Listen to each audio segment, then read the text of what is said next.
Majority Party. I now recognize Honorable the Chief Whip of the Majority Party. Honorable Member, Chief Whip. House Chair, thank you very much, and to honorable members of this August House. Chair, I move that the House extends the deadline by which the Ad Committee to initiate and introduce legislation amending Section 25 of the Constitution has to complete its task by the 10th of September 2021, as against the earlier deadline of 31st of August 2021. This extension is a 2 weeks extension for them to finish up their work. Thank you. Thank you. I now put the motion to the House. Are there any objections to the motion? Honorable Mazoni. Thank you very much, House Chair. House Chair, I rise in support of exactly what the ANC Chief Whip has just proposed. Unanimous support in actual fact. Thank you very much.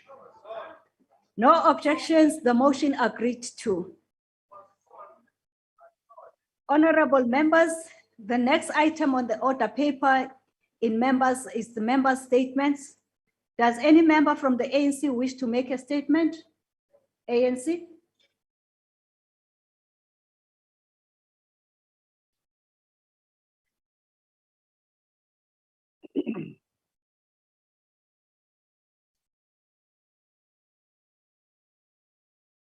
Honorable Chair, honorable members,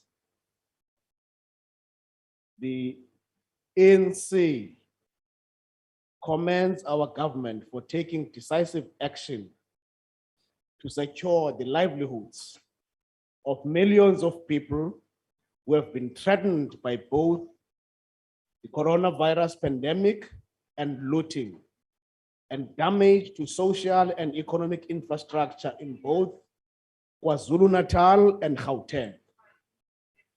Measures announced by government include reinstating the social relief of distress grant to provide a monthly payment of 250 until the end of March 2022. The unemployed caregivers who are receiving a child support grant can also apply. 400 million rand has been set aside for the Humanitarian Crisis Relief Fund to assist with the immediate needs of affected communities.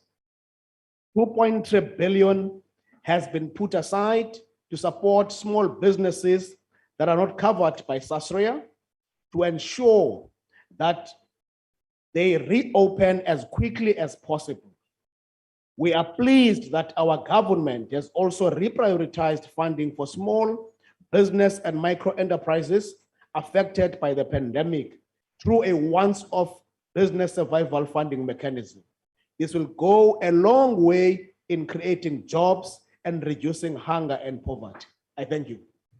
Thank you, honorable member. Now I recognize the member from the DA. Thank you, Madam Chair.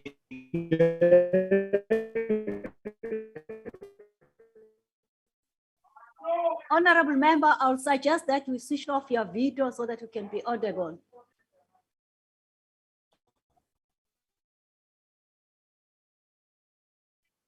Honorable member, you may proceed with your video off.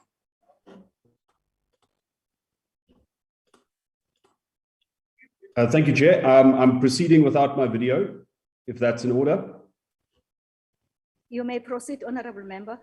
For the first time in the history of local government elections, the Democratic Alliance has fielded a candidate in every ward in the country. This follows a rigorous selection process aimed at identifying local leaders who are rooted in their communities, who understand the workings of local government, and who can get things done.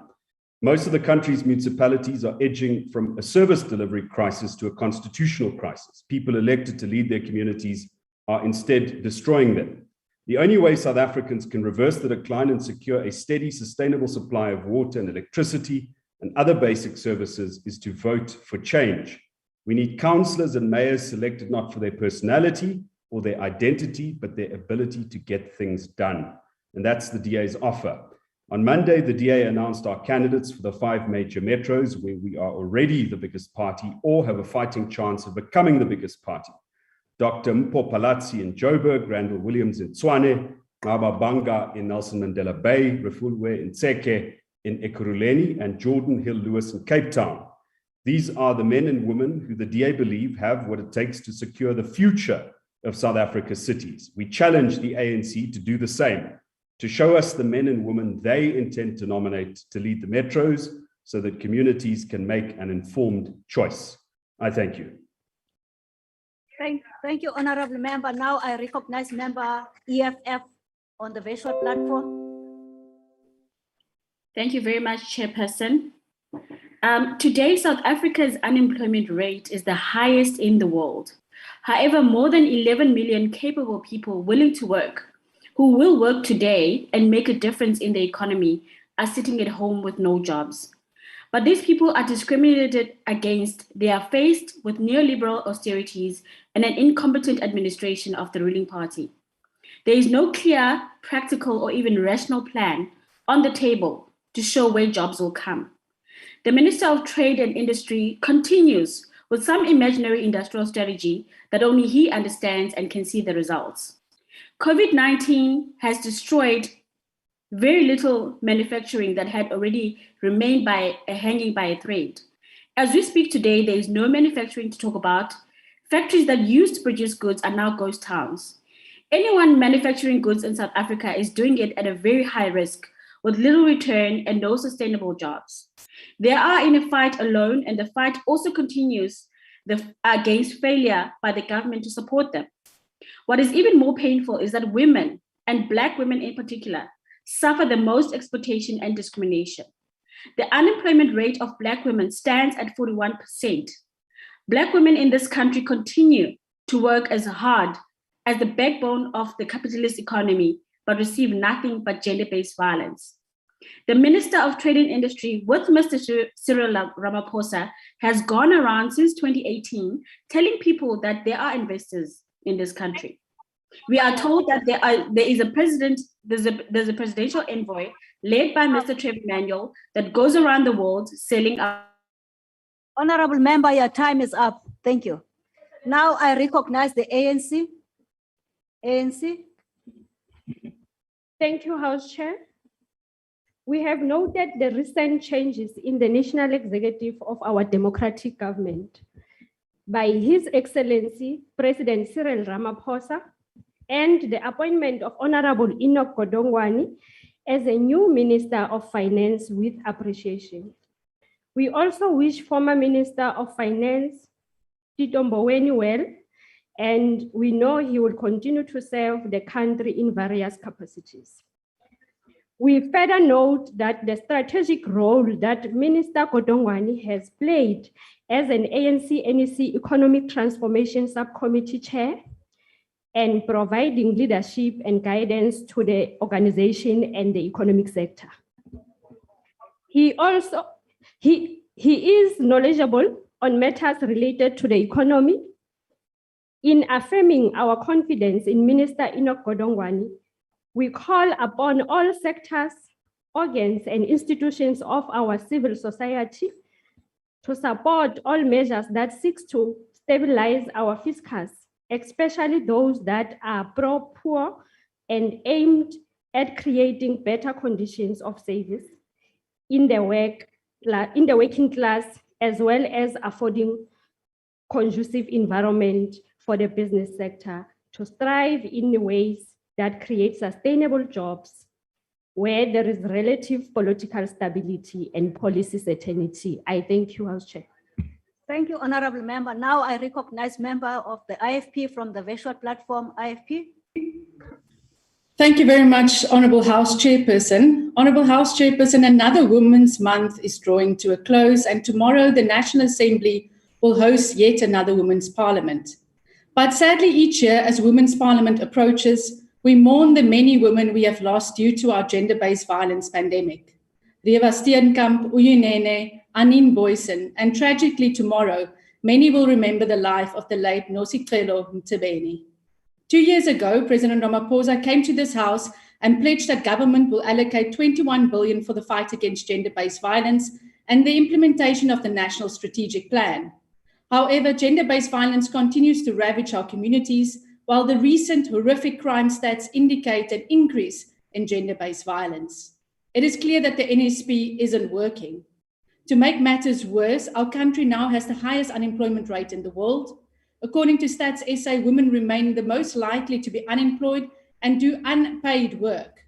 We must also ask ourselves, why is it that nothing has been done to address the gender pay gap in South Africa, which sees women earning much less than men for doing the exact same job? Women, Chairperson, are tired of empty promises contained in annual reports and mere pledges of intent. The stats belie the facts. Yes, Chairperson, tomorrow we will host another Women's Parliament. But the question we must ask our government and our ministers, especially the Minister of Labour, Women in the Presidency, Justice and others, are just how much has really changed in the lives of South Africa's women since we hosted the last Women's Parliament. I thank you. Thank you. Does any member of the FF Plus wish to make a statement? Geachte voorsitter, die Vrystaat Plus het met skok kennis geneem oor die onvermoë van die regering en die departement van gesondheid om 500 Suid-Afrikaanse mediese studente vanaf Cuba te laat terugkeer na Suid-Afrika toe. Die studente was deur hierdie regering weesgelaat in die vreemde en het ook versuim om sedert Mei vanjaar die studente se toelaag van $200 per maand aan al oor te betaal wat al gelaat is sonder kos en water. Wat 'n skande, sies man. Die VF Plus dring daarop aan dat die program om mediese studente na Cuba te stuur vir die opleiding dadelik gestaak moet word omrede dit duidelik is dat die ANC regering nie meer in staat is om hierdie program te finansier nie en omrede hierdie 'n nuttelose uitgawe is wat in die Kubaanse regering betaal word. Dit is 'n vermorsing van die belastingbetaler se geld en kan eerder vir bestaande programme by bestaande Suid-Afrikaanse universiteite aangewend word. Die VF Plus sal graag verder hieroor in gesprek tree met die minister van Gesondheid en daar mag nie toegelaat word dat ons land se toekomstige mediese so sleg behandel word nie. Ek wonder net hoe baie van u sal kla en huil as hulle aan u in die toekoms slegte mediese behandeling sal verskaf. Dink gerus daaroor. Dankie voorsitter. Thank you. Does any member from the ANC wish to make a statement?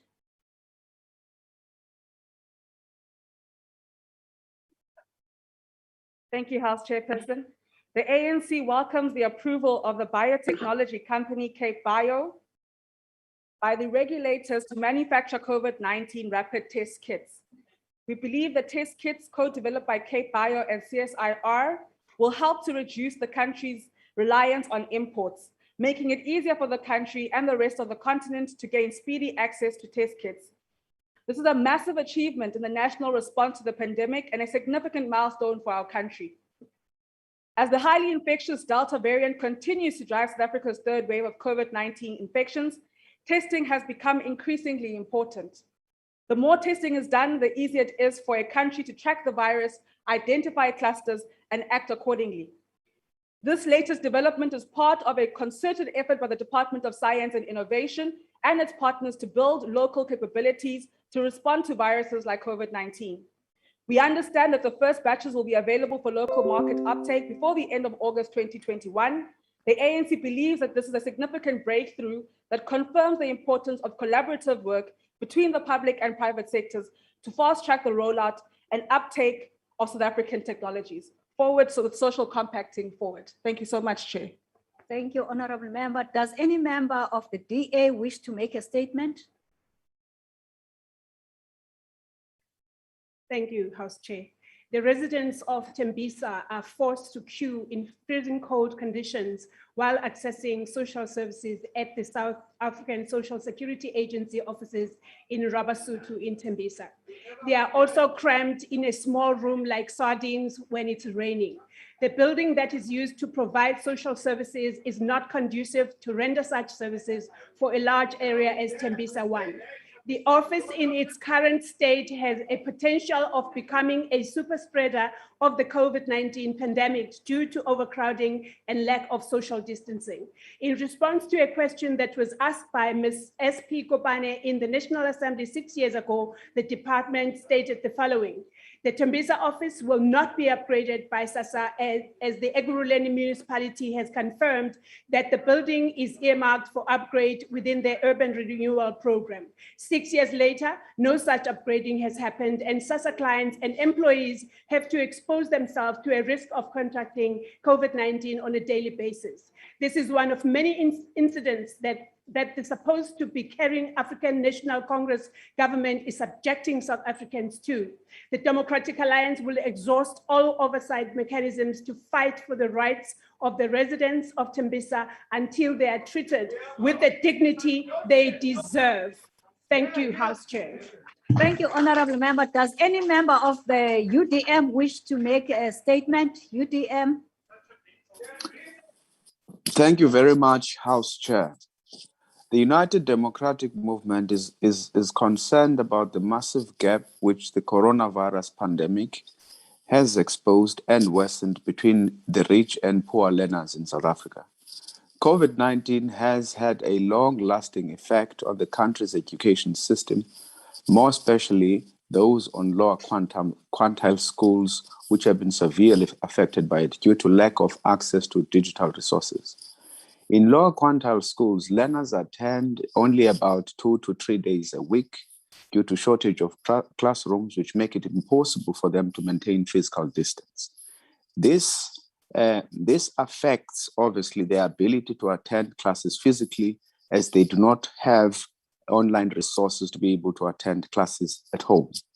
In the 2019 SONA, President Cyril Ramaphosa announced that government would provide every school child with digital workbooks and textbooks on a tablet device, but to date, out of 3 phases to provide for 5 quintile schools, not even phase 1 has been completed. And this obviously affects a number of schools around the country. During this pandemic, lack of access to digital resources is worsening the ever-existing challenge of shortage of study material in many government schools, especially schools that are situated in rural provinces.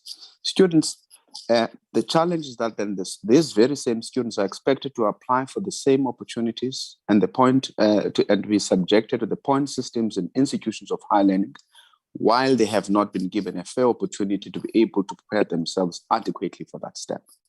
Member, your time is up. Thank you very much. Thank you. Does any member of the ANC wish to make a statement? ANC? Okay, thank you, Chair. The ANC believes in promoting African languages that were degraded and marginalized by apartheid and colonialism. We therefore commend the partnership of South African universities and international institutions on a project to preserve African languages. The use of African languages as a medium of instruction in higher education institutions in the Eastern Cape and countrywide took a giant step forward recently, and when Rhodes University joined a consortium of national and international universities in the Bangonde project. This collaboration is an effort to revive and preserve indigenous languages.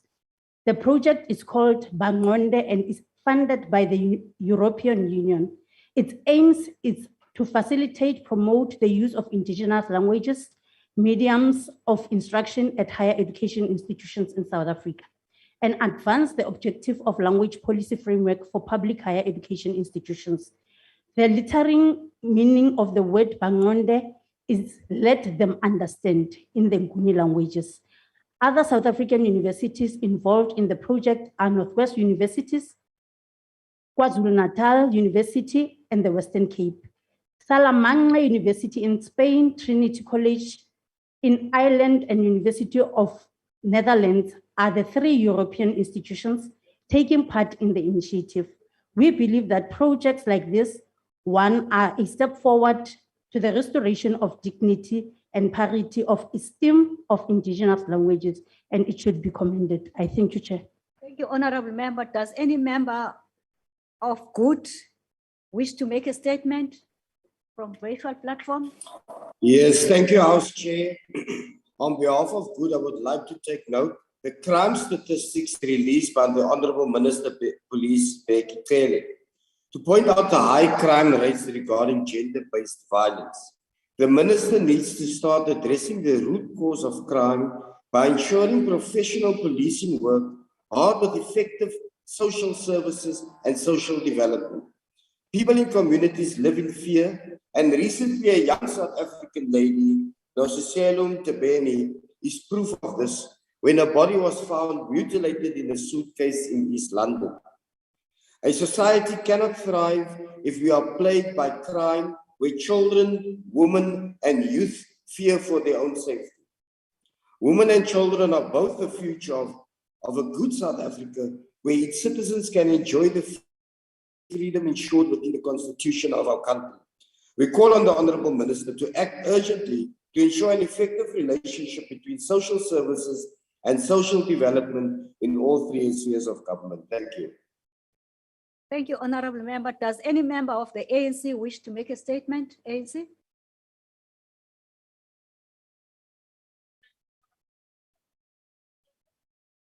Thank you, Honorable House Chair.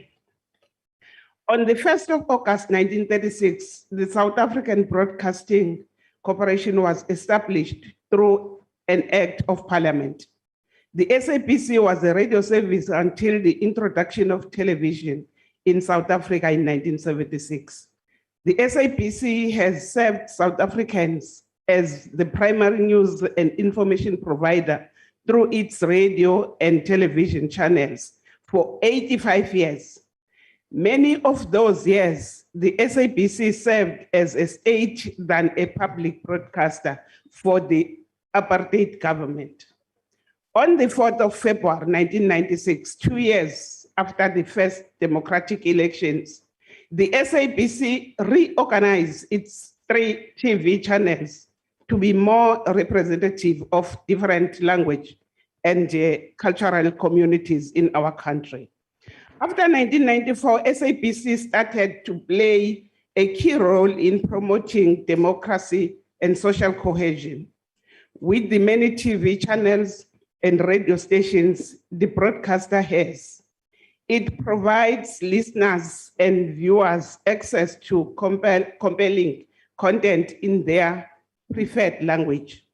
The public broadcaster has transformed significantly since it was established.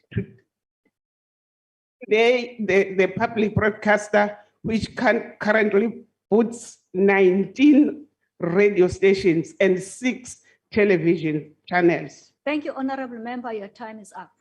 Thank you. Does any member of the DA wishes to make a statement? DA? Thank you, Chairperson. The DA is deeply concerned around the ongoing energy crisis within Ekurhuleni. The Metro's electricity department is facing days of energy outages with absolutely no commitment of the Ekurhuleni mayor to deal with this serious matter. Crippling staff shortages and inadequate maintenance budget, which forms part of the contributing factors of the increased electricity outages. Since the establishment of the Metro, the Energy Department has operated with a staff establishment of 1,170 positions, but currently only have 890 staff members employed.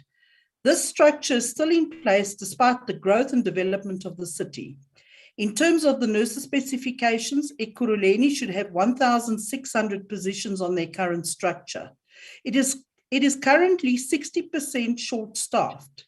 This situation has caused for ongoing illegal strikes amongst the Energy Department, placing more burden on the already strained electricity infrastructure. It has become critical that all vacant posts within Ekurhuleni Energy Department be filled to comply with the nurses' specifications, that the budget and the expenditure of repairs and maintenance should adhere to the 6% nurse tariff guide, and that an urgent consequence management system is put in place to keep the mayor of Ekurhuleni, the city manager, and the HOD of energy accountable for the failures within the Ekurhuleni Energy Department. I thank you, Chairperson. Thank you, Honorable Member. Does any member of the EFF wish to make a statement? EFF? Thank you very much, Chairperson. We are sitting with a crisis in correctional facilities of people who are incarcerated and are waiting for trial for a long time without a fair trial. Our correctional facilities have more than 48,000 incarcerated people waiting for trial. The majority of these people who are waiting for a long time incarcerated without fair trial because they are poor and black, people who are voiceless without anyone to speak for themselves. Some of them will not be found guilty, and those found guilty for minor offenses will have been incarcerated for long enough to serve a sentence of a serious crimes even when they did not commit any serious crimes. Some of them are incarcerated because they cannot they cannot afford bail. Sometimes a bail as little as 5. The Minister of Justice and Correctional Services don't have the capacity and willingness to deal with this crisis. Sbusiso Michael Ndimande was arrested in March 2012, case number 11/960/11. He last appeared in court on the 10th of August 2021 and at the Johannesburg Regional Court, and he is being held at Sun City Correctional Services. To this day, there is no conviction or any indication of the finality of Ms. Ndimande. Therefore, we will write to the Minister of Justice and Correctional Services and the NPA to demand an explanation because this is not acceptable. Mr. Ndimande is not alone. There are many other people incarcerated awaiting trial for a long, unreasonable time. Honorable member, your time is up. Any member of the ANC wish to make a statement? ANC? Thank you, Honorable House Chair. Daniel Muhapi Mulapo, son to Mr. and Mrs. Robert and Cecilia Mulapo, was born on 15 November 1985 in Garankuwa in the city of Tshwane and grew up in a Hebron village. At an early age, Daniel was always passionate about soccer, but as he went through his post-school education at the Rosebank College, he was recruited into the ANC. He worked as an intern in the Brett's Parliamentary Constituency Office in the year 2004. In 2006, he joined ANC Parliamentary Caucus, first as an administrative assistant. As the ANC caucus recognized his talent in its related work, he was promoted to IT officer and later IT network technician until 11th August. When we received the devastating news on his untimely passing on, he was buried on Friday, 13th August 2021. When we entered the COVID lockdown period, Comrade Dan, as he was affectionately known, worked day and night assisting ANC of Parliament and support staff to adapt to work on virtual platform. He executed his work. Thank you, Honorable Member, your time is up. Thank you. Does any member of COPE wish to make a statement? COPE? Thank you. The crisis South Africa faces today is the worst since 1994. That include socio-economic crisis, corrupted leadership in government, and bad governance policies. The crisis I cited have not only contributed, but also promoted healthcare decay, empirically proven collapsed education system, which today sees less than 25% of pupils registered in their first years of learning, making it to any level of post-matric education, and a zero economic growth that has today contributed to the highest levels of unemployment, poverty, and welfare dependency. It already has been proven via the Zondo Commission that the state capture has and continues to contribute to non-delivery of basic services to poor South Africans.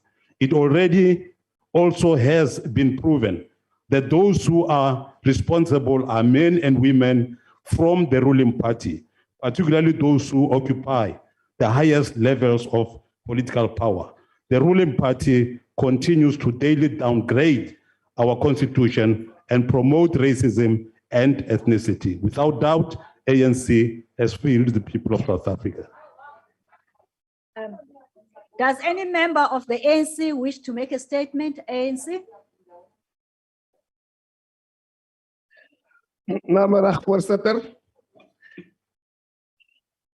Oud Bay residents were displaced by a fire in the informal settlement of Emisa Moyetu, which left them scrambling for shelter due to COVID-19 regulations, closing the city of Cape Town facilities.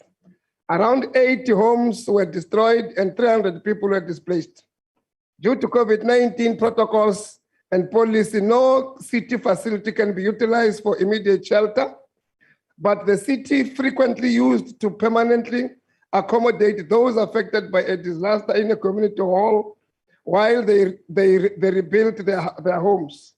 However, this has halted due to COVID-19 regulations and had not been allowed since the national state of disaster related to COVID-19 pandemic.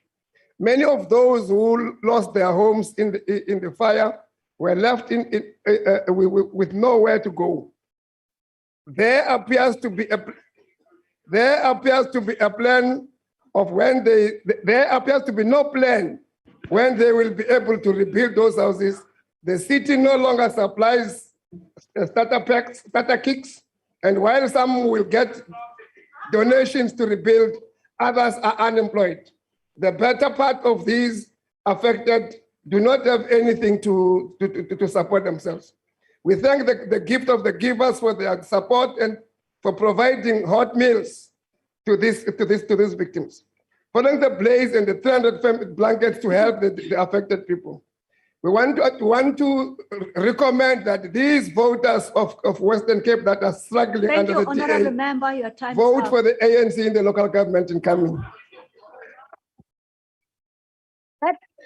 That concludes member statements. Are there any ministerial responses? Honorable Ministers?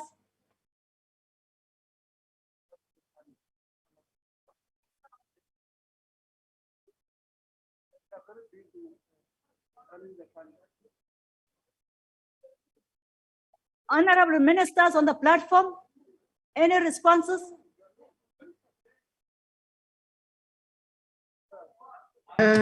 Yes. Thank you, Honorable Nkosazana, Minister Dlamini Zuma. Over to you. I just want to respond to the DA that the ANC will not be instructed by the DA when to announce its candidates for its mayoral candidates for the metros. Thank you. Thank you, Honorable Minister. Is there any other minister wishes to respond? Honorable Minister from the platform. Honorable, great turnout you've got today. Honorable DM. Thank you very much, Honorable Chair. And the response is that in 1994, there were discussions that took place in our country that was championed by President Nelson Mandela and President Fidel Castro. Among other resolutions that they concluded was that Cuba was going to send us doctors to support us into this country. But number two, they were also saying they are willing and available to train our students to become doctors. Fast forward to 2021, we should not forget that history because in 1994, our medical schools in the country were not willing and they were not available to train to improve their intake of medical students. Hence, Cuba became a very good alternative. But to this point that was raised by Honorable is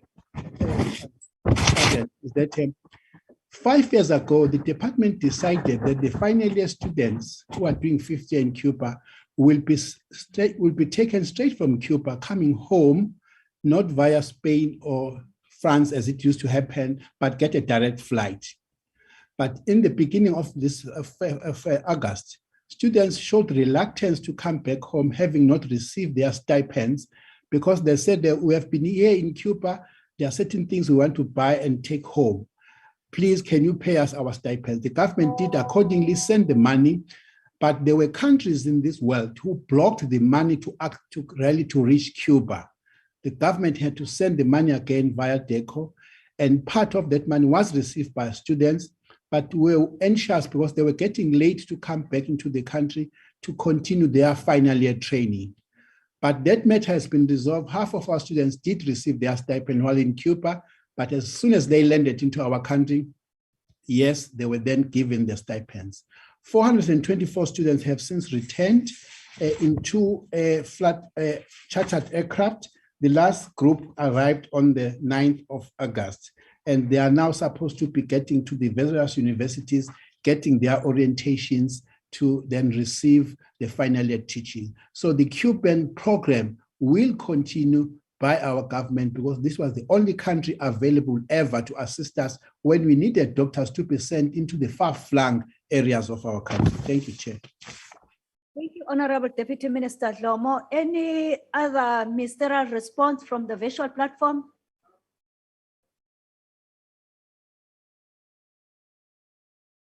Honorable Deputy Ministers or Deputy Ministers from the virtual platform?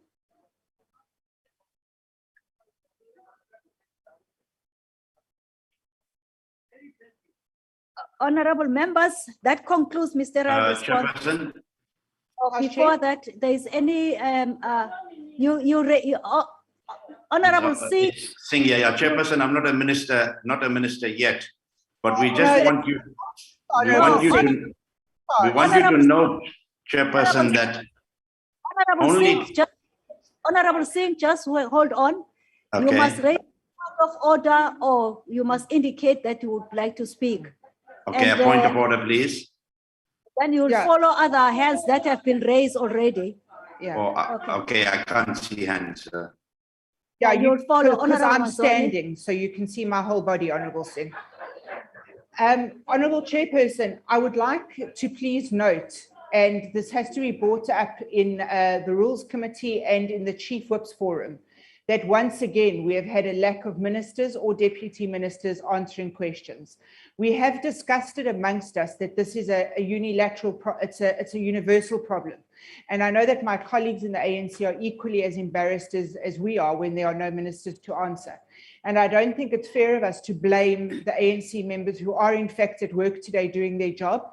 But I do think that it must now be reported to the Speaker, and it must be investigated, and ministers must report back as to why they have yet again been absent from their call of duty, which is not a regular occurrence, but they have to be at questions and answers and when we make, when we make members' statements. Thank you, Honorable Member. I'll recognize Honorable Member of the Majority Party Chief Whip.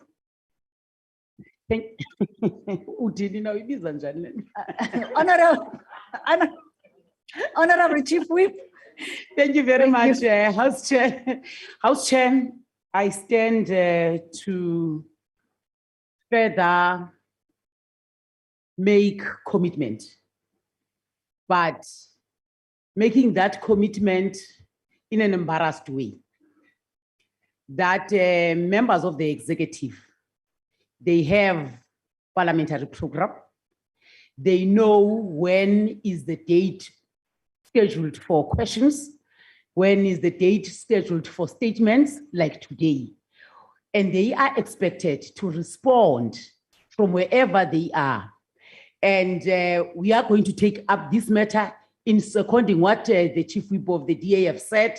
We cannot at any point allow Parliament to be undermined in this way. All of us have a responsibility to adhere to the rules of this House and the rules that are joint rules of Parliament. And therefore, only 2 ministers or members of cabinet responded as against the minimum of 7. And we really, on behalf of the party that I'm leading here, the ANC, we want to apologize to all members, including the members of the party who have also made statements that are not responded to, but we are going to take up the matter. Thank you very much. Thank you very much. Honorable Singh, do you want to still come back? No, just Honorable Chairperson, to thank the 2 colleagues and particularly the Chief Whip of the Majority Party of expressing her concerns, and I echo her concerns, and we'll leave it at that for today. Thank you. Thank you very much, honorable members. That concludes the ministerial responses. Now we shall move. Chairperson, I've raised my hand. But I've just concluded the item. I've just concluded the item. You'll come back next time, Honorable Member. We are Yeah, moving to but the first. No, Chairperson, my hand was raised long before you concluded on the matter, but I'll accept that it's fine. And maybe there's a problem in terms of the process of raising hands. If they're not going to be seen, then there's no point in raising them. But thank you. Thank you very much. The secretary will read the first order.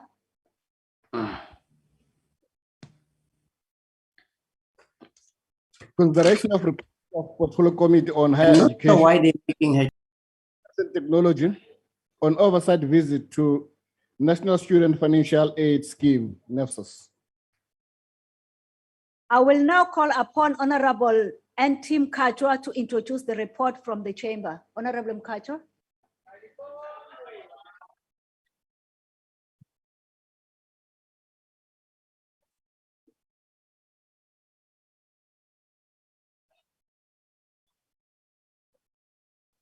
Honorable House Chairperson, members, fellow South Africans, before we table this report before the House, we pass our condolences to the family and friends of fourth-year student Nostelo Mtebeni, who was murdered by her boyfriend in East London. We also pass our condolences to the family and friends of the fourth-year law student who died after falling off the 12th floor of a residence building. Law enforcement agencies must ensure that justice prevails for Nostelo. To the family and friends of these two young souls, Sithi Dudu, Agwehlanga Lungehlanga. Honorable members, education is a central pillar of our fight against the triple challenge of poverty, inequality, and unemployment as outlined in the NDP, remains an apex priority of government's pro-poor policies. Failure to accelerate inclusive access to higher education and training directly threatens the achievement of this key objective. We must continue to strengthen measures that will improve access to higher education.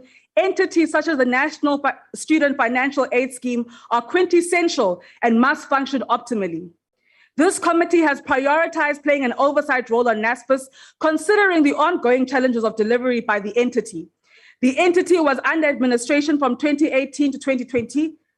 Though there was a glimpse of hope under administration, the light was soon to be dimmed as briefings by the entity would take members on a roller coaster ride. Due to COVID, the intended physical oversight visit by the committee was delayed, resulting in the committee only visiting the entity under the leadership of the new board and CEO. The committee visited the NSFAS head office on the 18th of May 2021, received presentations, and was taken on an exhibition walkthrough of a live application life cycle demonstration. A learner literally demonstrated how they would apply on the portal. Members were taken through the cycle of the application, from the application to SASSA and Home Affairs processing, SARS and Credit Bureau validation, internal evaluation, financial and academic eligibility screening, registration and disbursement of allowance processing, appeals processing, and the call center. Towards the end of the administration period, the committee considered placing the entity under inquiry. However, the new leadership pleaded with the committee to allow it to identify key challenges in the entity that could have informed the committee to consider an inquiry and thereof propose a remediation strategic plan. The visit noted the demand for increased funding, thus recommending engagement between NSFAS, DHET, and National Treasury. Since then, we welcome the ongoing engagements between these various stakeholders in planning for the academic year 2022. The visit noted that NSFAS communication strategy, turnover time with regards to the application outcomes, appeals, funding, allocation, stipend, disbursements, queries, and all have weak systems, which informs the many NSFAS related queries that many of us honorable members across the various benches experience on a daily basis. We thus propose procurement of a new digitally integrated ICT system, the development of an effective and efficient query resolution strategy, a fit-for-purpose organizational structure, including finalization of new staff, a review of the call center, and a strategy to ensure applications are made accessible to young people in the rural South Africa. The disbursement of laptops remains of concern to the committee. We note that 51,976 laptops that have been dispersed to date and call for an immediate acceleration of this process. The once-off application window period for the 2021 academic year is noted. We urge all registered NSFAS eligible students who are not funded to make use of this opportunity that will close on the 3rd of September 2021. Noting the GBVF pandemic, the COVID pandemic, the youth unemployment pandemic, and the recent unrest, higher education remains essential.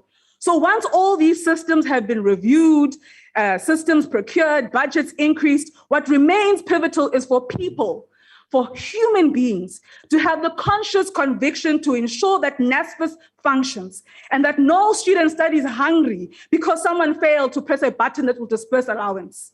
So essentially, we want to say to members, we went to NSFAS, we saw, we made recommendations, and we will monitor and evaluate and hold to account the entity.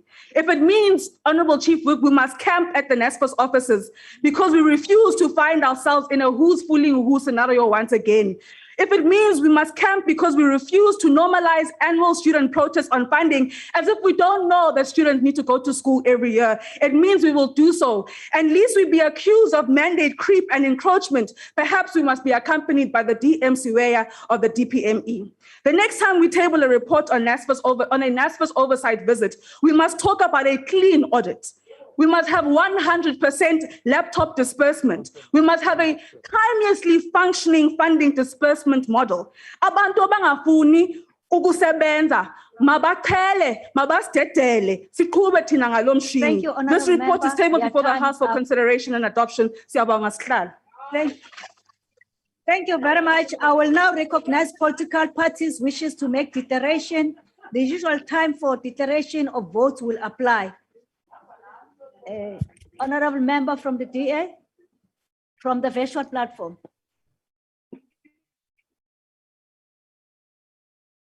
Over to you, House Honorable Member. Chairperson, after a tumultuous administration period, can you hear me, House Chairperson?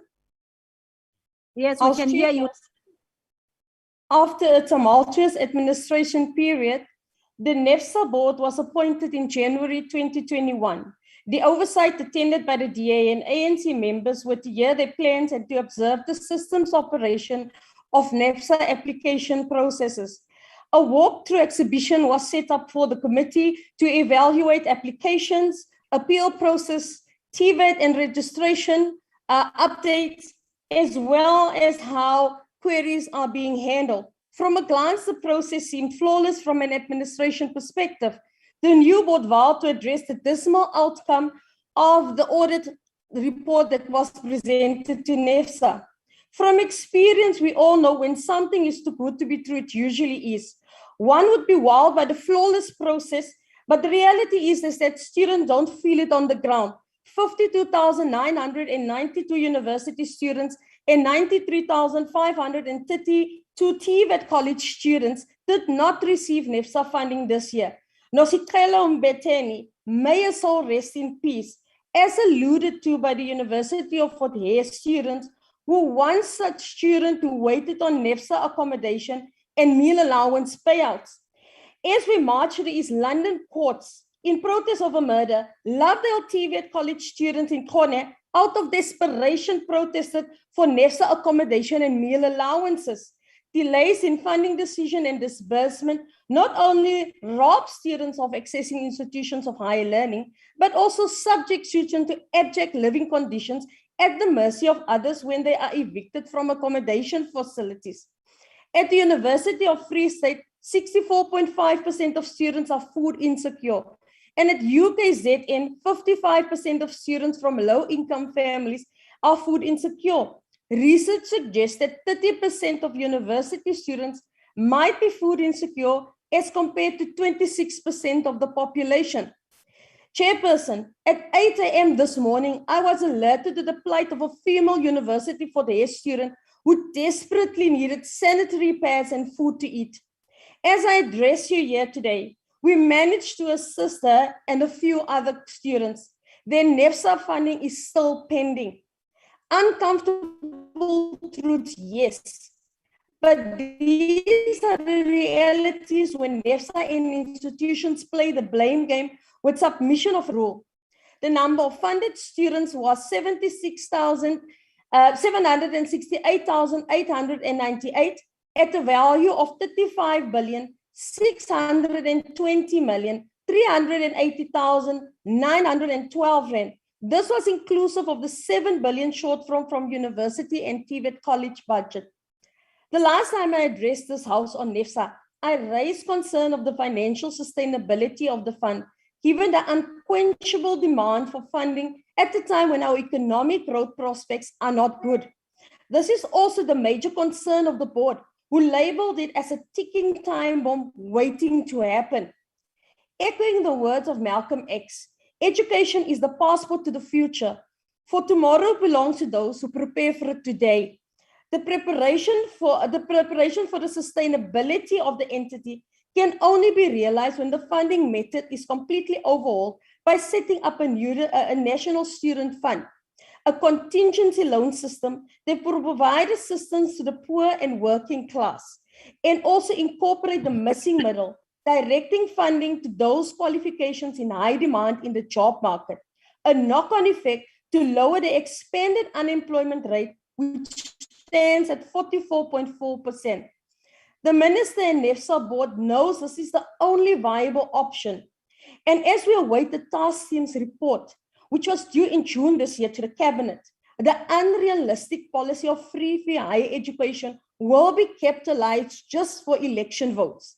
This board presented itself as capable and as apolitical, with a focus on turning this entity around. If this is anything to go by, then Mr. Khoza and his team have limited time to play with the tunes of the minister and putting the needs of students first. As the saying goes, seeing is believing if this will be a reality. We support this report of the Higher Education Portfolio Committee. Thank you, Honorable Member. Now I recognize member of the EFF from Virtual Platform, EFF. Thank you very much. The EFF notes the report on the oversight visit has nothing but a ticking of administrative boxes that has yielded no verifiable results for poor students in the university and TVET sector. The only progressive aspect of the status of the entity is the attempt at establishing an application system that has integrated the South African Social Security Agency database and that of Home Affairs and Social Development to alleviate the humiliation that comes with submitting proof of poverty when applying for NSFAS. And this is something that the EFF has long called for. The entity made guarantees of an integrated ICT system that will fast-track appeals, applications, and fund disbursement processes. But to date, none of this has come to fruition. The hope that has come with the appointment of a new board has fizzled away with the same pace the facade of the new dawn in this country has. And students remain at the brunt of financial exclusion, which has a crippling effect on their education. Students continue to drop out in high numbers due to lack of food, and they are evicted by exploitative service providers from their accommodation because NSFAS fails to meet its obligations for paying student fees and accommodation. Most recently, Yonwabo Manyanya's lifeless body was found after she had spent 3 days on the streets because NSFAS had failed to disperse her accommodation funding. Young women are left vulnerable and subject to dependency because this government fails to give adequate support when necessary. The EFF will therefore not form part of rubber stamping mediocrity and failure, while students protest for their funding at a point at which they should be focusing on completing their academic year. The EFF therefore rejects this report as it is not worth the paper that it is written on, because the entity has not met any of the commitments it has made to improve the funding situation of students. Thank you very much. Now I invite the member of the IFP from the Virtual Platform, IFP. Thank you, Honorable Chairperson. The stability and optimal functioning of the National Student Financial Aid Scheme, NSFAS, is critical for the realizing of the constitutional right to access higher education. This scheme is instrumental for the government to ensure it gives effects to its constitutional obligations to progressively realize access to higher education, especially to those desperately in need who wish to further their education. This scheme has been subjected to miserable governance failures, which inevitably has impacted on access to higher education by disadvantaged youth. The Auditor General, in its briefing to the committee in February 2021, highlighted that R500 million in irregular expenditure should have been disclosed in 2019-2020. financial statements of the entity, and eligibility criteria and conditions must be published as a matter of urgency. On the oversight visit to the entity, the committee was told the new leadership will address these challenges and that external capability has been sought to address the negative audit outcomes. The IFP wished to emphasize that it will closely monitor these intervention strategies by the new leadership and will also closely monitor the use of consultants to assist with financial statements. The IFP agrees with the committee's recommendation that the entity should improve its outreach programs in rural areas in particular and work on its communication with students and institutions. Furthermore, it was clear during the oversight visit that the call centers are under high pressure, and we agree with the committee's recommendation that this aspect should urgently be addressed and the entity should consider outsourcing this function. In conclusion, the IFP accepts the committee's report and wish to express the absolute urgency of ensuring the critical institution function optimally. The skill development and further education of our youth is a key priority, and our commitment to ensuring sustainable funding for access to higher education must remain a key priority. Satemba, thank you, Chair. Thank you. Now I recognize member. Honourable House Chair, the South African school system is not designed to prepare school leavers for the labour market. This is a problem as school is the only preparation so many young people have available. Enter the National Student Financial Aid Scheme, or NSFAS as we know it. When free post-school education was announced as a loving parting gift from previous President Zuma to current President Ramaphosa, NSFAS had to metamorphose from a relatively modest bursary scheme to a large-scale distributor of grants to literally millions of recipients. What was needed and promised was an administrative miracle. Funds as well as systems and staff had to run it had to be found. It is in this respect that NSFAS became one prolonged crisis. The visit of this report was an attempt by the Portfolio Committee to visualize the whole system. It is reported how efficient the call center is and which fraction experience problems. But for students for whom it doesn't work out, that is their whole experience. For instance, a party member phoned me after giving up on reaching NSFAS through the normal channels. I emailed the following to Executive Escalations, the address provided by the Committee Secretariat. Dear Sir, Madam, below is a letter in connection with UFS student, name and surname, with student number as indicated. The summary of the letter is that she successfully studied in 2020 with the NSFAS bursary, but in 2021 she was informed that the NSFAS bursary was discontinued as she had accepted a Funza Lushaka bursary, which she had not done, and informed NSFAS accordingly. However, to date her inquiries have led nowhere and she still has not received any payments of stipends, tuition fees or anything else. Fortunately, she found lodging with a friendly family as she is not from Bloemfontein. This adoptive family brought the situation under my attention. I hope it will be possible to look into the matter and that the problem can be resolved. Yours sincerely. I received an answer, one word in small letters, wrap up. My response was, good day. I'm not exactly sure what this email means. Could you perhaps assist? Yours sincerely, and my name. Receiving the answer, wrap up. And that's it, for more than a month. The whole story brings one to one of the basic problems of a state which attempts too much. It creates an expectation that one should not worry because the state, the mortal god, will take care of everything, and then it can't quite do so. When that happens to be the case, other options are not accessible anymore. NSFAS should be commended for assisting resource-poor school leavers to access post-school education, but students would be well advised to have a safety net for when this safety net doesn't provide safety. I thank you. Thank you, Honourable Member. The ACDP.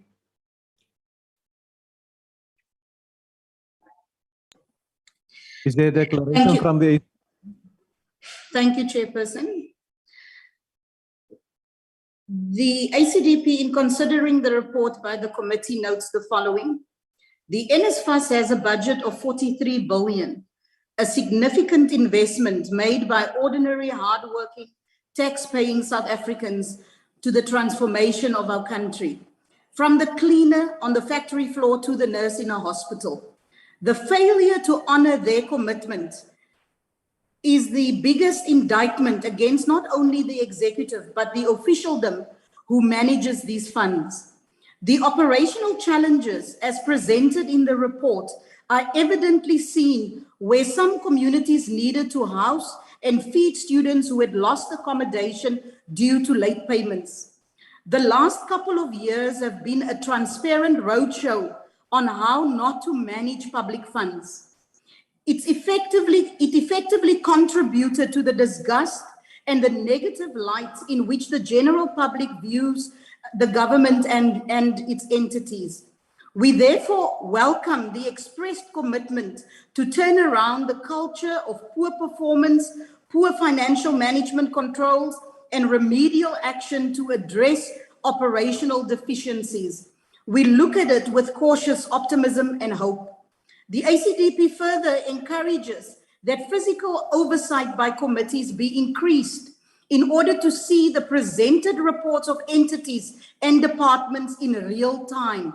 The oversight function of Parliament must be strengthened, Chair, by regular physical oversight visits and clarity in reporting.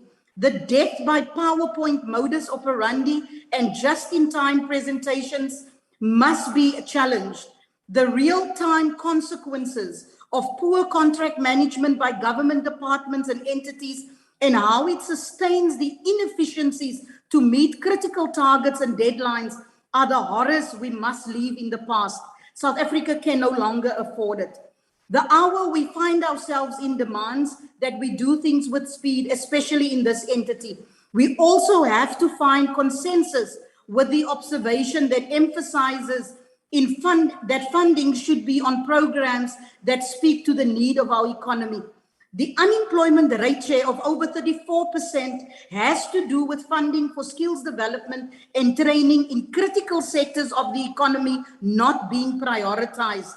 We must also emphasize the need to fund adults who are often more committed to complete their education. More and more, we are faced with people of employment age becoming unemployable. Chairperson, the ACDP believes that if grants were to be coupled with skills programs and training programs, we would be developing and empowering our people, while at the same time chipping away in the significantly high unemployment rate. We thank you. Thank you, Honourable Member. The next declaration, in the absence of a speakers list in front of me, that I would have hoped the table would have provided to me, will come from the UDM. Is there a declaration from the UDM? The ATM? Good. The NFP? The AIC? Oh, the PAC? Al-Jama? Thank you very much, Honourable House Chair. Honourable House Chair, we have listened to the presentations of many of the honourable members. This is certainly a very important matter. And all we want to add, Honourable Chair, is that we need to look at the bigger picture, in that the world of work will require those with digital education. And while university education is very important, and especially for other matters relating to society, employers look at what skills you have when it comes to artificial intelligence, when it comes to the Internet of Things, when it comes to neuralistic programming. And our view is that in the budgeting process going forward, there must be less reliance on university students, and that we need to put more emphasis on students at high schools and maybe extend their 12 years to 14 years and provide them with the skills that employers want in the future. And also that online learning must become a feature in South Africa, as a pandemic is here to stay for the next decade. So it looks like, our policy, heads of policies in basic education, in higher education, that they still have blinkers on, that they are not catching up to developments in other parts of the world. And they have to refocus, rebudget, and I would imagine that there should be a plan to reduce the reliance on having university graduates, but to have more learner graduates with the skills that the economy and employers need. Now, I know that, that will cost us a lot of votes from university students, but we're not debunking university education. But in going forward with the COVID pandemic, with the needs of the cyber civilization, university education will become less and less important, and education at high schools will become more and more important. Thank you very much, Honorable Chair. Thank you very much, Honorable Member. I will now recognize the Honorable Madisha. He used to be my president in a very progressive organization. But things change. Honorable Madisha. Okay. No, thank you very much. We'll talk about that during break.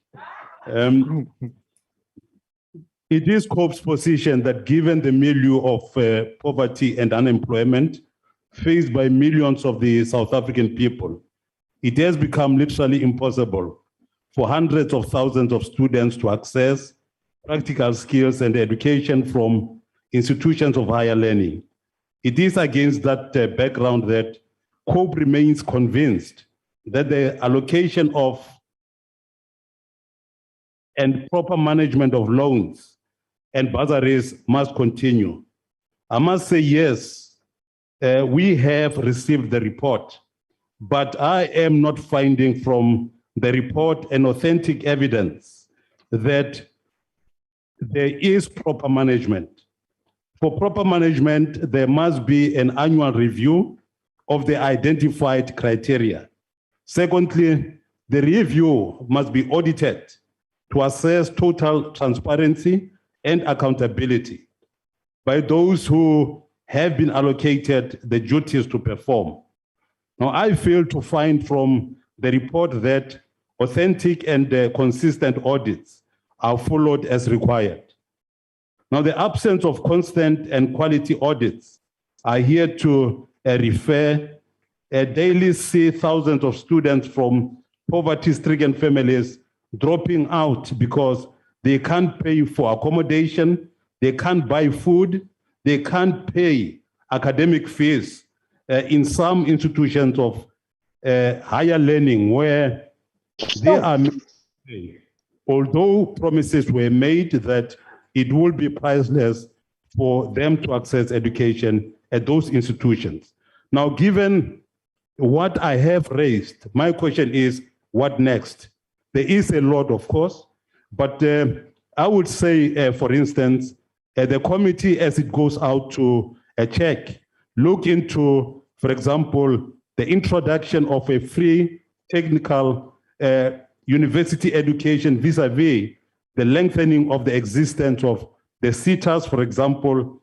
Look at the role of Umalusi Council, look at the auxiliary and associated services, and a whole lot of very many other areas which can be able or will be able to take, the poor forward. Thank you, Chief.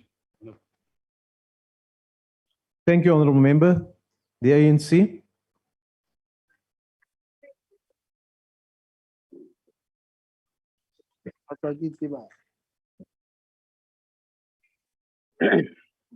Thank you very much, House Chair.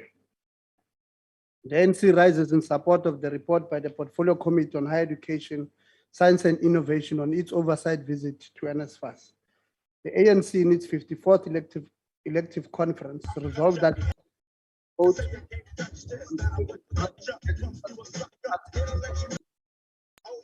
Honorable Member, you have some background. Support. They ask mic to mute the mic. If the member can't mute the mic, then the member must be removed from the virtual platform. Please continue, Honorable Member.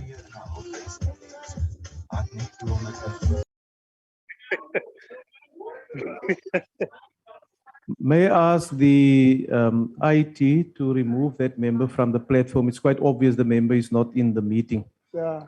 Please continue, Honorable Member. No, thank you very much, Chair. The NC in its 54th elective conference resolved that it must open quote, continue to strengthen measures that will improve access to higher education with the ultimate goal of achieving fee-free higher education for the poor and children of the working class student, close quote.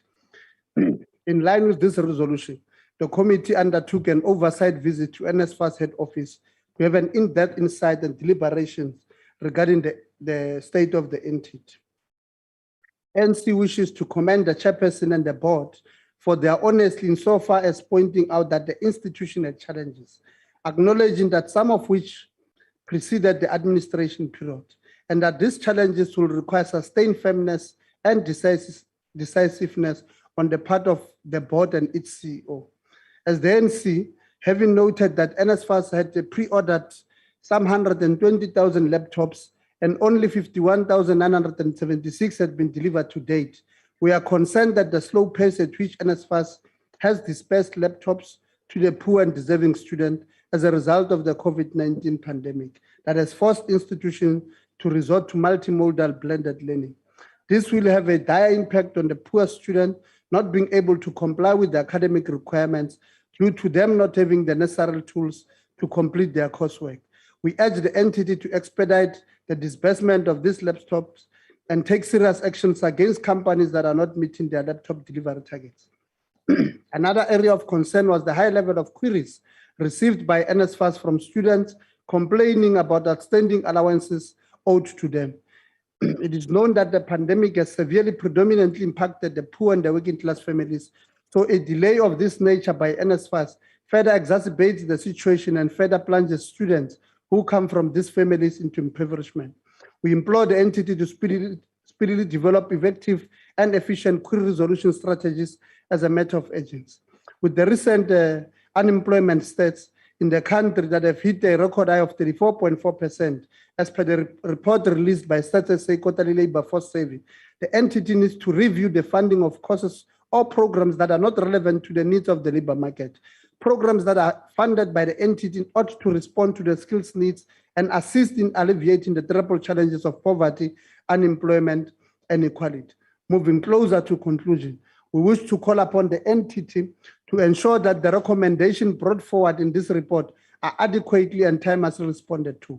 Failing to do so will be a failure on the millions of young people who look to NSFAS as a means to an end in changing their material conditions. And then I think I'll take this time, Chair, to just try and clarify some of the wrong things that have been said in this meeting. I think to the DA, we well expected, and that is why you had them trying to disturb us with their music. We expected nothing positive from the DA as far as NSFAS is concerned, because they are clear. They don't want government to assist the poor and the working class children. They want poor people to remain poor and to be without education. They prefer universities to be filled by children of the rich who happens to be white and their constituents. So as you can hear, the DA does not want the black poor child.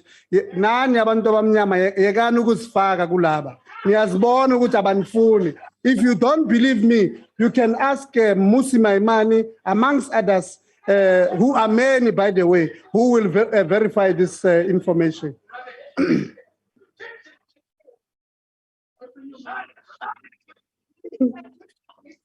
The Office of the Chief Whip of the ANC with other ANC MPs and NGOs like Gift of the Givers, we continue to assist the students from less fortunate families who are awaiting NSFAS funding decisions like we have done recently at CPUT yesterday, Walter Sisulu University, amongst other universities that we have done. Nina Nenzani.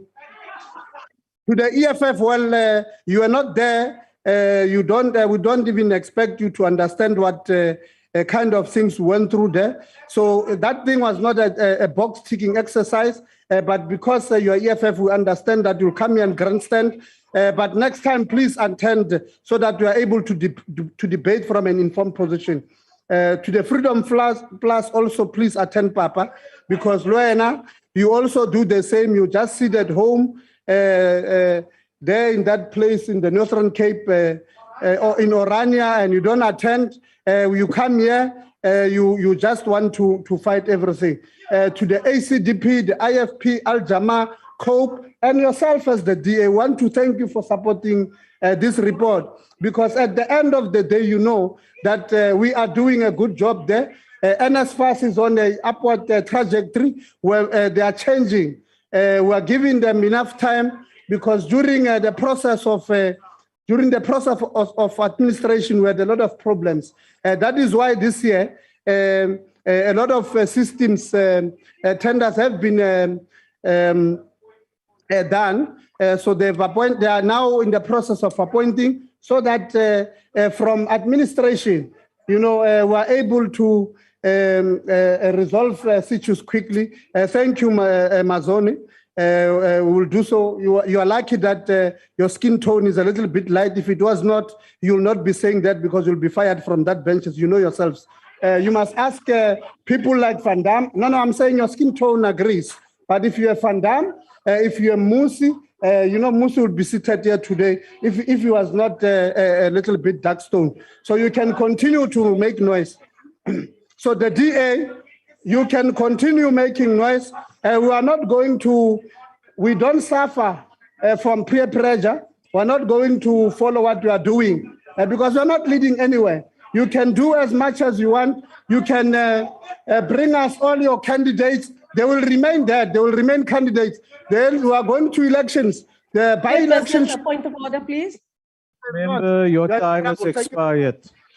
Thank you. Order, honorable members, order.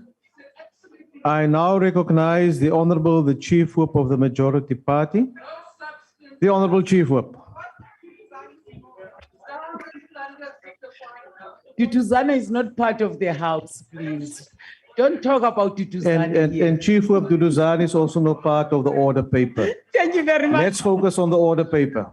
Thank you very much, Honorable House Chair. Honorable House Chair, I move that the House adopt this report. Thank you. Honorable members, are there any objections? House Chair, there's no objections, even though the member in the front made me think he was. That's very progressive, Honorable Chief Whip. No very objection. Progressive. No objections. The report is thus agreed to. The Secretary will read the second order.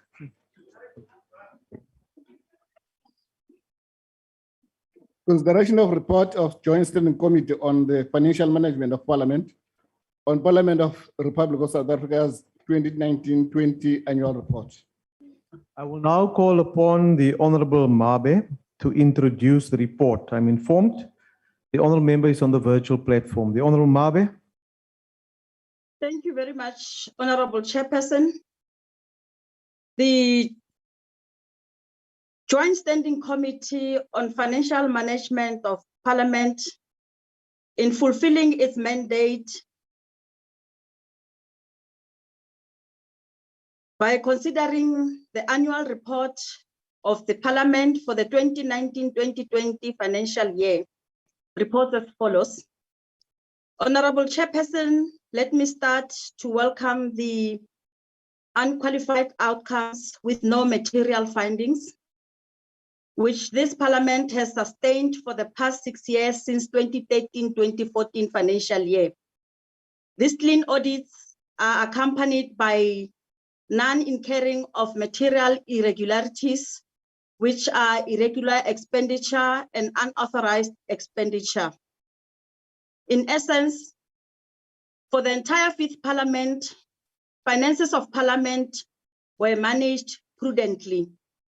The Sixth Parliament is still continuing with this sterling performance thus far. I hope this Parliament will continue with this excellent performance throughout this term. I say this, Honorable Chairperson, being mindful of the fact that this is the last report whereby the performance of Parliament is based on the Fifth Parliament Strategic Plan. Honorable Chairperson, for the 2019-2020 financial year, this Parliament held discussions, debates, and initiatives on the proposed reforms, national health insurance, the land redress, as well as domestic and gender-based violence. Further, despite the COVID-19 restrictions which were imposed to regulate the spread of COVID-19, this Parliament has managed to hold the executive accountable as required by the Constitution. In this regard, a total of 1,000 written questions were put to the executive, of which 437 oral questions were put to the executive, including questions to the President and the Deputy President. Moreover, about 756 meetings were held by the committees of Parliament, and they were accompanied by 31 oversight visits conducted throughout the 2019-2020 financial year. To achieve its constitutional mandate of passing laws for the 2020-2020 financial year, a total of 24 out of 43 bills that were before Parliament were passed. Further, 8 Section 19 interventions were made in total. Honorable Chairperson, there are challenges that we picked up as far as the performance of Parliament is concerned. Those challenges include, among others, an unfavorable financial position due to the medical aid contributions of members of Parliament and provincial legislatures, which is a liability carried by Parliament. This responsibility distorts Parliament's baseline and negatively impact on future allocations. Further, perpetual decline of the budget of Parliament has led to reprioritize the spending and targets. This has left the important activities and programs without adequate budgeting, and as such could not be implemented. If this is not addressed sooner, it has the potential of threatening the ability of Parliament to execute its constitutional mandate. I move for the adoption of the annual report 2019-2020 of the Joint Standing Committee on the Financial Management of Parliament. Irekile boge ke be ke lakaletse Methandi Modise yo ineng ile sebui sa Palamente Katlego le Masego mo thomong ya gagwe entšha. Re be re bue re le committee re amogele mme wa rona mme Nosiviwe Maphisa Nqakula. Re lebeletse tse dintsi mo go wena go tsweletsa tiro ya go isa ditiriso go bathong ba rona ba South Africa. Ke a leboga modulasetulo. Thank you, Honourable Member. Are there any political parties who wish to make a declaration? The DA? The EFF? Thank you. Thank you, Chairperson. That is the DA. Thank you very much. Chairperson, I'd like to start by thanking our parliamentary staff. I think especially during COVID, they've really done a tremendous job. Turnaround time in dealing with our claims and other urgent matters that members had, I think they dealt perfectly well with it. There are other things, though, that I think needs attention in Parliament. If you think about last week's vote, where members could not vote from the virtual platform. I think it's something that Parliament really needs to look at. Chairperson, I know you said this morning that Parliament is looking at it, but I think it's something that's way too late. Parliament can really do something. You know, we must anticipate problems and not be reactionary. We were caught with our pens down, as the Speaker would say. Chairperson, Parliament can do much more. I think the fact that members, study, and it's still not on this based on what we spend on members, and it's still not reflected on our program.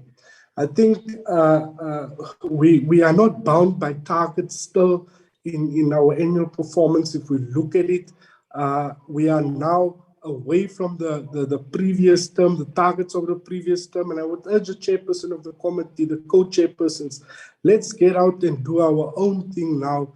Let's get targets that are really based on something that we can be proud of and say as a committee, we have done this and this, so that Parliament can really become a place that people expect us to be, where people can really feel proud of. Parliament, in the eyes of our people out there, Parliament is not a really proud place for them. People speak very ill of Parliament, and I think we need to do something. Chairperson, lastly, on our questions, I heard the chairperson of the committee say that questions were answered, but the questions are not answered in time. It is good to say that how many questions are answered, but what's the quality of these questions? That's another thing. Now, I welcome the interventions of the previous speaker to hold ministers accountable when it comes to answering questions in this house. And I think our new speaker should actually take this up. And as a committee, we will certainly hold the speaker accountable if this is not done. And we do have a new speaker, chairperson, that must be held accountable by this committee and Parliament as a whole. This will be a very difficult task because the speaker doesn't come here to Parliament on a clean slate. There are some things that we need to sort out with the speaker, and it will be difficult at times to hold for the speaker to hold ministers accountable, while herself as a minister was not the best pencil in the bag. So I think we will hold them accountable, and I think the chairperson of this committee, let's do our own thing. Let's do what we're supposed to do for South Africans. I think they deserve better. I think Parliament should be a better place, and in the eyes of our people, it should be the best place where they see that things are happening for them. Thank you. No, thank you, Honourable Member. I've noticed that you referred to me in terms of what I said in a meeting earlier today in the National Assembly Programming Committee. But since I'm chairing the session, I will resist the temptation to respond to you. And I will use the appropriate forum to deal with the matter that you have raised in terms of your input. EFF? Thank you very much, House Chair. House Chair, the EFF rejects the Joint Standing Committee on the Financial Management of Parliament. Unfortunately, the position of the Speaker of the National Assembly has been reduced to a position in Mr. Cyril Ramaphosa's National Executive. When there is a cabinet shake-up, they also shake up Parliament Executive, like we are some departments of performance and evaluation. As the EFF, we maintain that there's no need to stick to some colonial arrangement of racists who decided that Parliament must be in Cape Town. Instead, we must move Parliament to Pretoria to ensure that our people from Limpopo, from KwaZulu-Natal, Free State, Northwest, Gauteng, and possibly some in the Northern Cape can participate meaningfully. We should have used the COVID-19 pandemic to investigate this matter seriously, House Chairperson. House Chair, Parliament continues to exploit workers who clean our corridors, offices, and our chambers. Yet we were told that in 2019-2020, Parliament will restore the dignity of workers and they will be employed on a full-time basis. Instead, workers came to our offices crying that their contracts are ending. We don't even know the truth because between public works and Parliament, workers' dignity is secondary and contracts to friends and families is a priority. We have raised the matter of the deteriorating quality of language support services in Parliament, House Chair. We cannot continue to prioritize English and Afrikaans as some special languages when the Constitution mandates us to ensure that indigenous languages are developed for all practical purposes.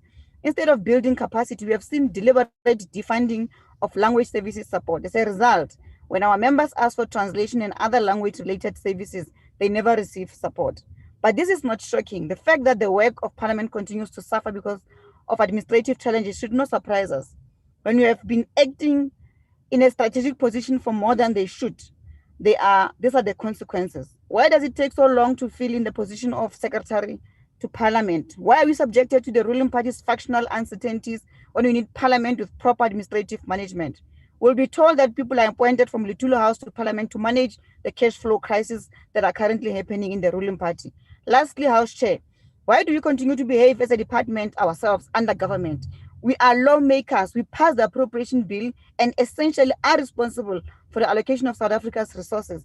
We must not complain about allocation and cry to the National Treasury. The National Treasury only bring a proposal of the Division of Revenue Bill and Appropriation Bill. We finalize the bills as Parliament. We cannot continue to use the lack of resources as an excuse for not executing our mandate. We must not impose National Treasury misguided austerities on ourselves.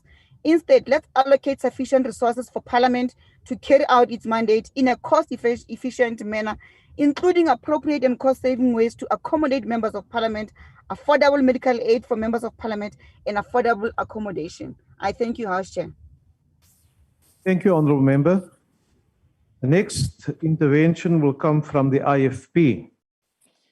Thank you very much. Thank you very much, Honourable Chairperson. Chairperson, firstly, we have to note that this report that we are dealing with now in the House is a report for a period ended 16 months ago and for 12 months preceding that. It's a 2019-2020 report. But however, I'm going to speak to contemporary issues, and firstly, would like to thank and welcome the new Speaker of Parliament and urge that she attends meetings of the Joint Standing Committee on Financial Management of Parliament, because her input together with the input of the chairperson of the NCOP will be invaluable in those meetings.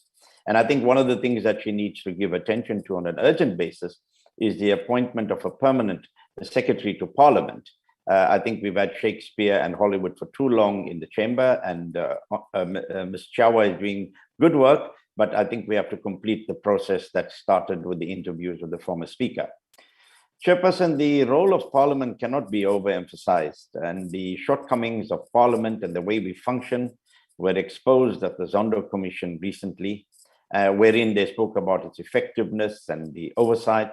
And for Parliament to be effective, tools are required, and the tools of trade has to include additional research capacity for members of Parliament, ensuring that constituency officers are well resourced and both financially and human resources. And to that end, you know, the amount that's allocated to constituency officers has not increased for a long time.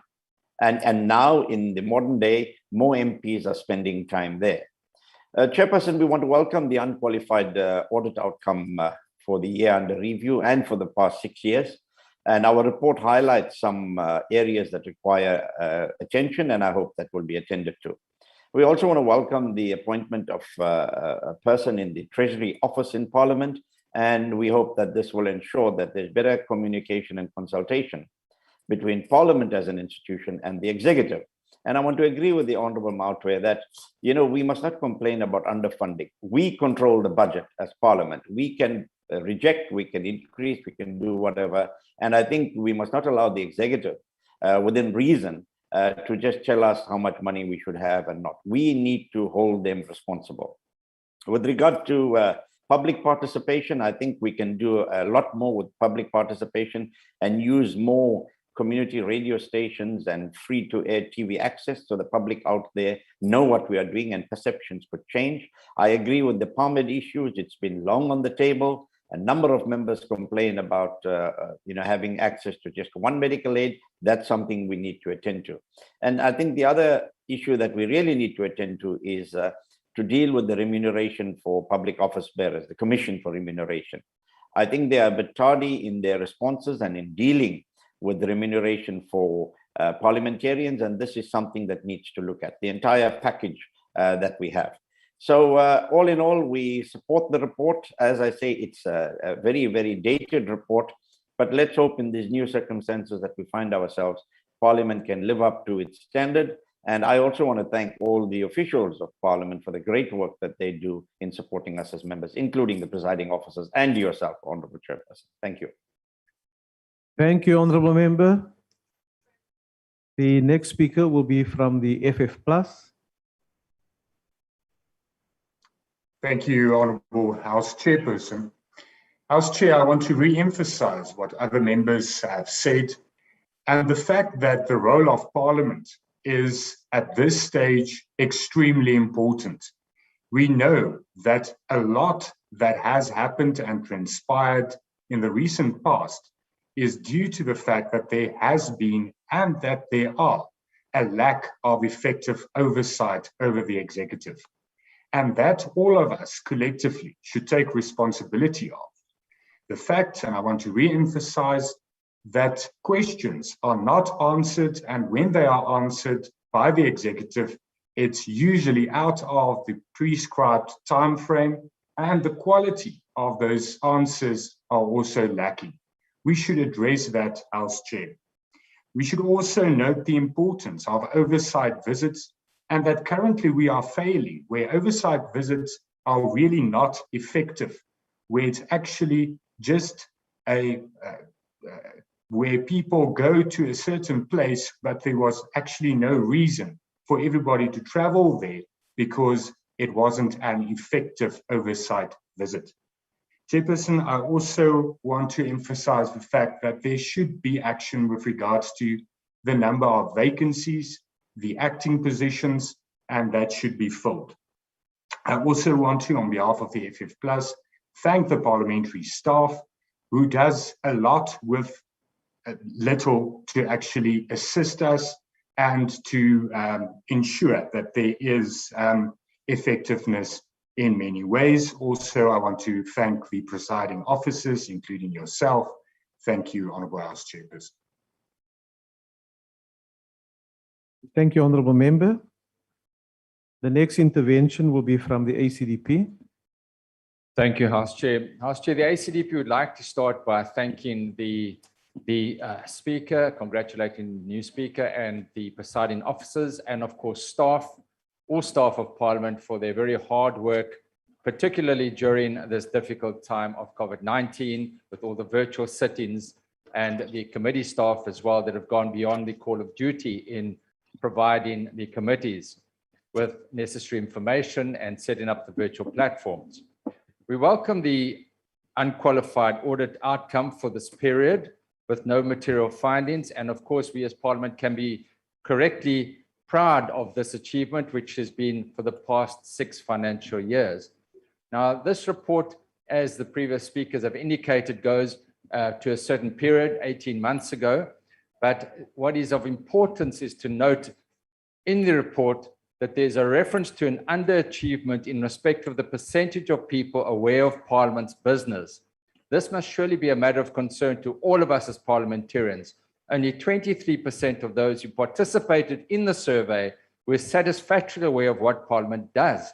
Now, this is especially important as referred to in the report, given the 6th Parliament strategic plan, which is about to be implemented. Chairperson, there are also only 3 parliamentary democracy officers across the country, and this also, that was at the stage of the report, impedes efforts to deliver awareness-raising campaigns. Now, if you then bring this up to date, further evidence of some of the concerns of the public about Parliament's oversight was expressed in a recent hard-hitting letter addressed by the Cooperative and Policy Alternative Centre to the acting Speaker at that stage, demanding action from Parliament following the recent unrest in Gauteng and KZN. Now, all political party leaders received that letter, and it's important to note what was said in that letter. It said, "We believe Parliament is failing to play its nation-building role and provide leadership in this moment of worsening crisis," obviously referring to the unrest in Gauteng and KZN. In addition to the July violence, the country is facing multiple crises: the COVID-19 pandemic, economic crisis, and climate shocks. And not a single party by itself can address these challenges. It is a time for non-partisan and united leadership that takes the country forward. Now, whilst those sentiments were expressed at that stage and committees have engaged with the unrest and other debates, this is clearly an issue which we need to take to heart, and that is the perception of Parliament amongst the citizens of South Africa. Lastly, Chairperson, I also share the concerns about the budget of Parliament, as well as what speakers have said, that we pass the budget, Parliament passes the budget. And whilst we support what the report says about the executive authority engaging with the Minister of Finance, should there not be progress in that regard, surely we as Parliament can then exercise our functions and our statutory duties in not passing the budget. I thank you, Chairperson. The ACDP will support this report. Thank you, Honourable Member. The UDM. Mhlali ngaphambili nathi si-United Democratic Movement siyayixhasa le report. Sifuna ukugxininisa izinto bezithethwe ngoogxa bethu ngaphambili ezethu umzekelo. Le nto ukufumaniseka ukuthi le ndlu yowiso-mthetho isoloko iqhwalela xa kuthethwa ngemali ezawubangela ukuthi ikwazi ukwenza umsebenzi wayo ngendlela eyiyo. Kufuneka siyiqonde loo nto futhi siyithethe icace gca kwekade emhlophe ehlungwini uba akukho members of the executive ezawufuna ipalamente esebenza kakuhle. Funeka thina sinyuse igawu siqiniseke uba silwela indawo yethu sizokwazi ukuhlonipheka. Okwesibini, kufuneka le palamente ke siyiqwalasele le nto lo apha naphaya simenzayo ngezi virtual platforms ngathi sikwiindaba zomhlobo wenene, ukuthi ingaba i-effective kangakanani na ekuzameni ukuholda the executive to account. Enye into kuqiniseka ukuthi abantu bakuthi hayi aba bafundileyo nabangoosambuntsunzu kuphela ekufuneka beyiqondile ukuthi le ndlu yowiso-mthetho iqhuba njani. Bifanele uba kanti abantu bakuthi ezilalini bayakwazi ukuyazi ukuthi le palamente imele bona and le ndlu yowiso-mthetho iyakwazi ukuthi iququzelele izidingo zabo. Kufuneka le palamente iqiniseke futhi into ezifana ne-constituency work, that there's proper monitoring xa sibheka phambili ukuze siqiniseke ukuthi ii-community ezisuka kuzo ziyakwazi ukuthi zifumane inkonzo nokuthi zincedwe ngamalunga lwendlu yowiso-mthetho. Uba sizenze esizonto sizawumane singathi siyadeketa apha sithetha sodwa, kodwa abantu sibasinyuleke ukuthi bazosibeka kule ndawo asinaxesha layo. Siyabulela. Thank you, Honourable Member. The ATM. Wood. The NFP. The AIC. Cope. Honourable President. The PAC. Al-Jamaa. Thank you very much. Thank you very much, Honourable House Chair. Honourable House Chair, I know we are dealing with the 5th Parliament, and so I don't think it is really, I think it is out of place to comment on the work of the 5th Parliament if you were not a member of that particular Parliament. Having said that, it is quite clear that the 5th Parliament has failed the nation. That's why we have a Zondo Commission. And having said that, I'm very confident that the 6th Parliament will not fail. I have seen our members of this, honourable members of this Parliament have gone out to communities, and recently after the unrest, nearly half of members of Parliament left their computers, left their cell phones, and went to visit the people and brought comfort to them. That is a good sign that when, I suppose, in the 7th Parliament, they look at what we have been doing, then these honourable members, the work that they've done is held in high esteem. I've heard the comments of the Chief Whip of the IFP, and I support that. It is not right that only 23% of South Africa knows what Parliament does. And that's why Al-Jamaa has taken Parliament to the streets, especially on the Cape Flats and the rural villages such as Mapani Village, Neoptata, That's why it is on the Parliament roll. A petition from Apani villages who have no electricity and water, in spite of having a forest and an ocean, and is ideally suited to be South Africa's first smart village. Government is more interested in smart cities rather than smart villages. So we tell residents about Parliament's work. We radio stream at our parliamentary constituency office. We have online streaming. And then we go to the streets and we put up loudspeakers and we blast to the people what Parliament is doing. However, having said that, Honourable House Chair, it's no use saying, you know, how good the parliamentary staff is doing their work. I agree that they are producing exemplary service, but I don't think it's good enough just to say that. It must be followed up by a bonus. Thank you very much, Honourable House Chair. Thank you, Honourable Member. I now recognize the ANC.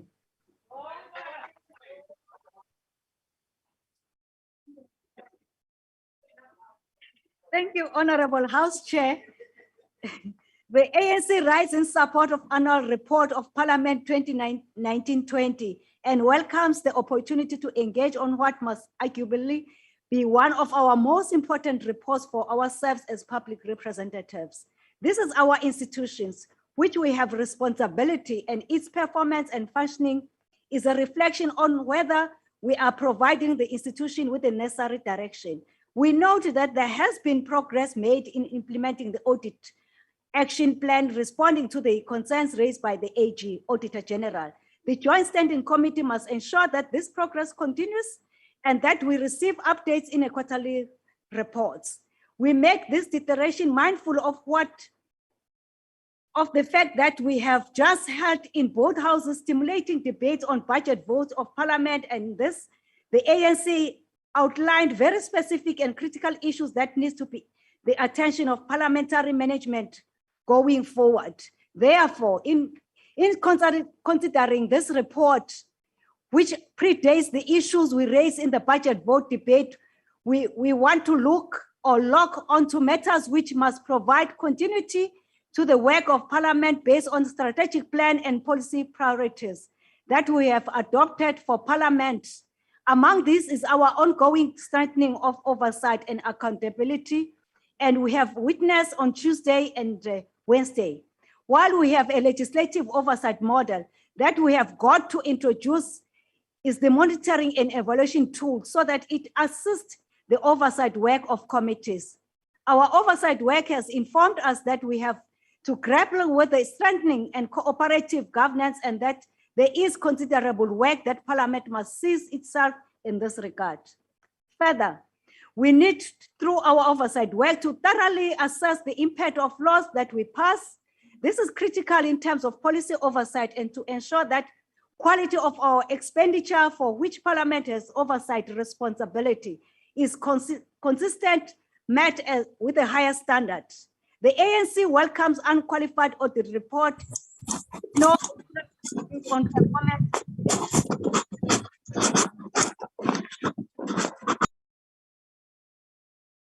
This is important since we are oversight department. Honorable House Chair. Let's just address the Honorable Wynand Boshoff.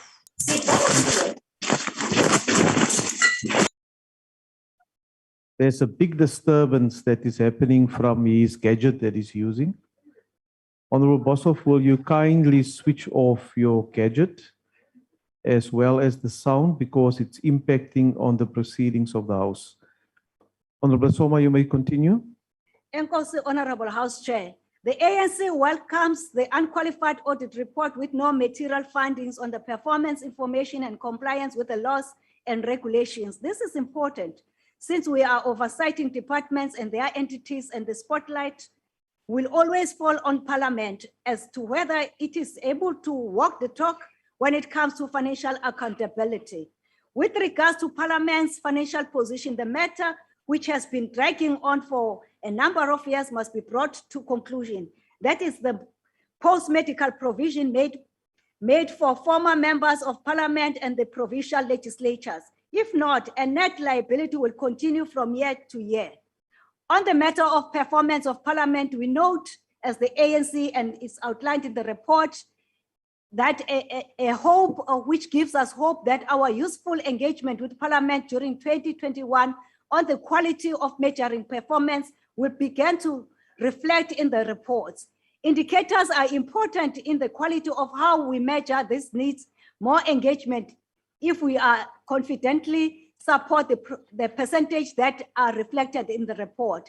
With regards to program, strategic leadership and governance program, we need to come to a conclusion on a sustainable financing arrangement for Parliamentary Budget Office. This is extremely important. Independent institutions that require certainty over its finances. Parliament will be drawn more and more into engagement on the state of our economy and its ability to produce employment, reduce inequality, and reduce poverty. The Budget Office has critical role to play in this regard in required certainty of funding.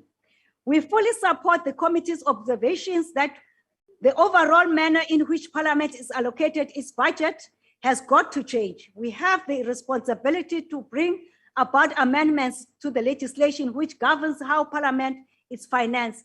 And this has for far too long not received the attention it deserves.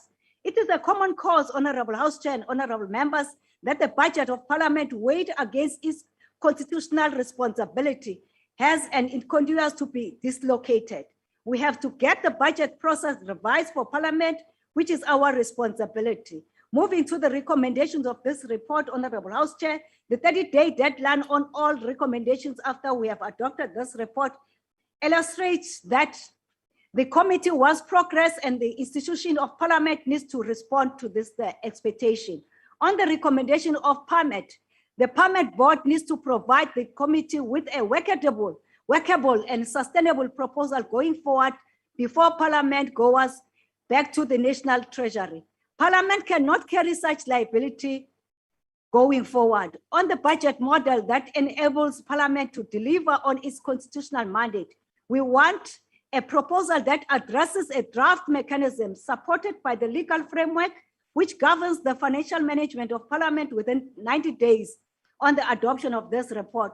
We have spoken too long on these matters, and a draft engagement must come to before the committee within our lifetime. ANC support the report, Honorable Chair. Thank you very much. Thank you, Honorable Member. I now recognize the Honorable Chief Whip of the Majority Party. Enkosi sihlalo wendlu, sihlalo ndiphakamisa into yoba le ngxelo yamkelwe yile ndlu. Enkosi. Honorable members, the motion is that the report be adopted. Are there any objections? House Chair, please note the objection of the EFF.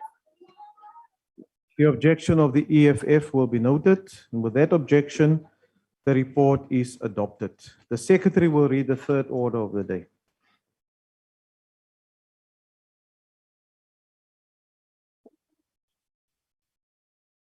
Consideration of report of Portfolio Committee on Small Business Development on COVID-19 Debt Relief Fund Beneficiaries Virtual Oversight. I will now call upon the Honorable Siwela to introduce the report. The Honorable Siwela.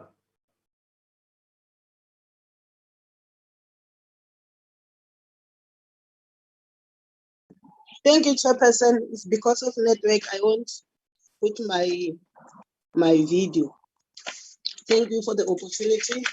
Let me take this opportunity to thank the former Minister of Small Business Development, Honorable Kumbuzo Charen, and Deputy Minister, Honorable Zoleka Kap, for the sterling work they have done to take the department to new heights. We wish them well in their new deployments.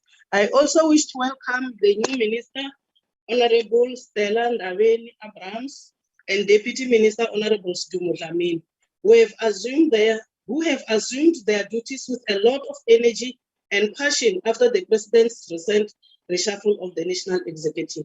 It is significant to note as we celebrate the 65th anniversary of Women's Day and in the year of Mama Charlotte Makeke, that is relatively new department established in the 5th administration has always been led by women. However, we are condemning the abuse of women during this year of Mama Makaki.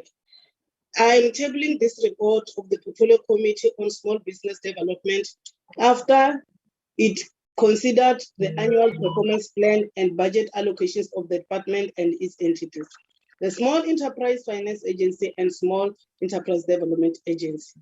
After deliberations, Honorable Chair, the committee made the following observation. There was initially uncertainty about conducting oversight meetings on the visual platforms. However, the exercise was a success, and the committee believes that it must continue engaging more with stakeholders using virtual meetings while we're in COVID-19 lockdown conditions. The committee noted the work of the department and SABC in the implementation of COVID-19 debt relief fund and swift response in facilitating applications, approvals, and ultimately the funding. However, we are concerned that only 4.2% of these applications were approved and funded with a total disbursement of 316 million, representing 62% from an allocated budget of 513 million. All the beneficiaries invited randomly by the committee were happy with financial package received from SABC, with the exception of one. We wish to reiterate our concern that the department communicates mainly online, which creates difficulties regarding the amount of documents that should be loaded in the system. The common appeal from the participants was for the department and SABC to consider a number of interventions. For instance, payment holidays of between 3 to 6 months, conversion of the loan portion into a full-fledged grant, rate of interest, and renegotiations of repayment agreements. The committee recommends that the Minister of Small Business Development attend to the following matters. Out of the total number of SMEs assisted in the stated period, more enterprises are still in need of assistance based on the total number of applications versus the total number of applicants that were successfully approved and funded. Therefore, both the department and agencies should enhance their marketing and visibility strategies to ensure that they are easily accessible. The number of enterprises in the rural areas and those owned by people with disabilities remain a main major concern. The department is encouraged to enhance its outreach strategies in this regard. The department, together with agencies, must ensure that communication strategies are improved, especially during post-investment period, largely to ensure that the investment made by yield positive outcomes and minimize non-repayment of loans. The matter pertaining the Mveza trading CC, who, according to the department's records, were paid, but the funds were never reached them, ought to be investigated by the department and SABC. Once all facts are ascertained, the department must brief the committee, including remedial measures to assist the close cooperative and furthermore improve reporting system to ensure authenticity of the information. He can say, Honorable Tandimudisa, Dr. Aili Dekathle as a speaker, Yoyozela deployment, Honorable Mapisa Ngakula, Lois Anga Speaker Rashayna. We wish you well as the committee. The committee places this report for consideration. I thank you, Chairperson. Thank you, Honorable Member. I will now recognize political parties wish to make a declaration, the opportunity to do so. The DA.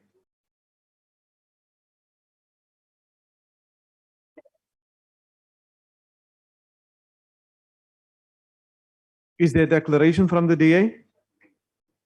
As Chairperson, there is an online declaration. I believe that there's a connection problem. If you could please carry on, and then if you'd be so kind as to come back to the DA. Thank you, Honorable Member. The EFF.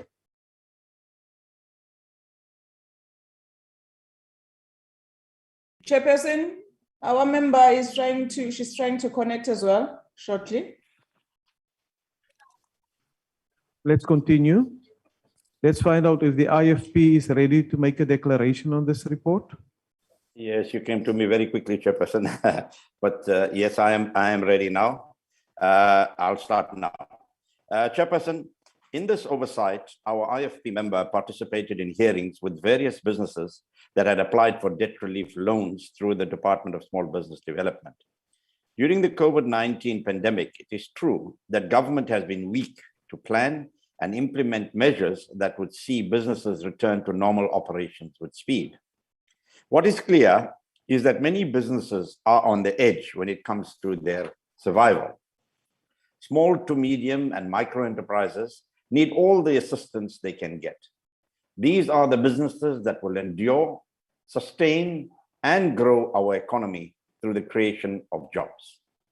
Yet SMMEs are not being given the environment that is needed, a conducive environment for them to operate.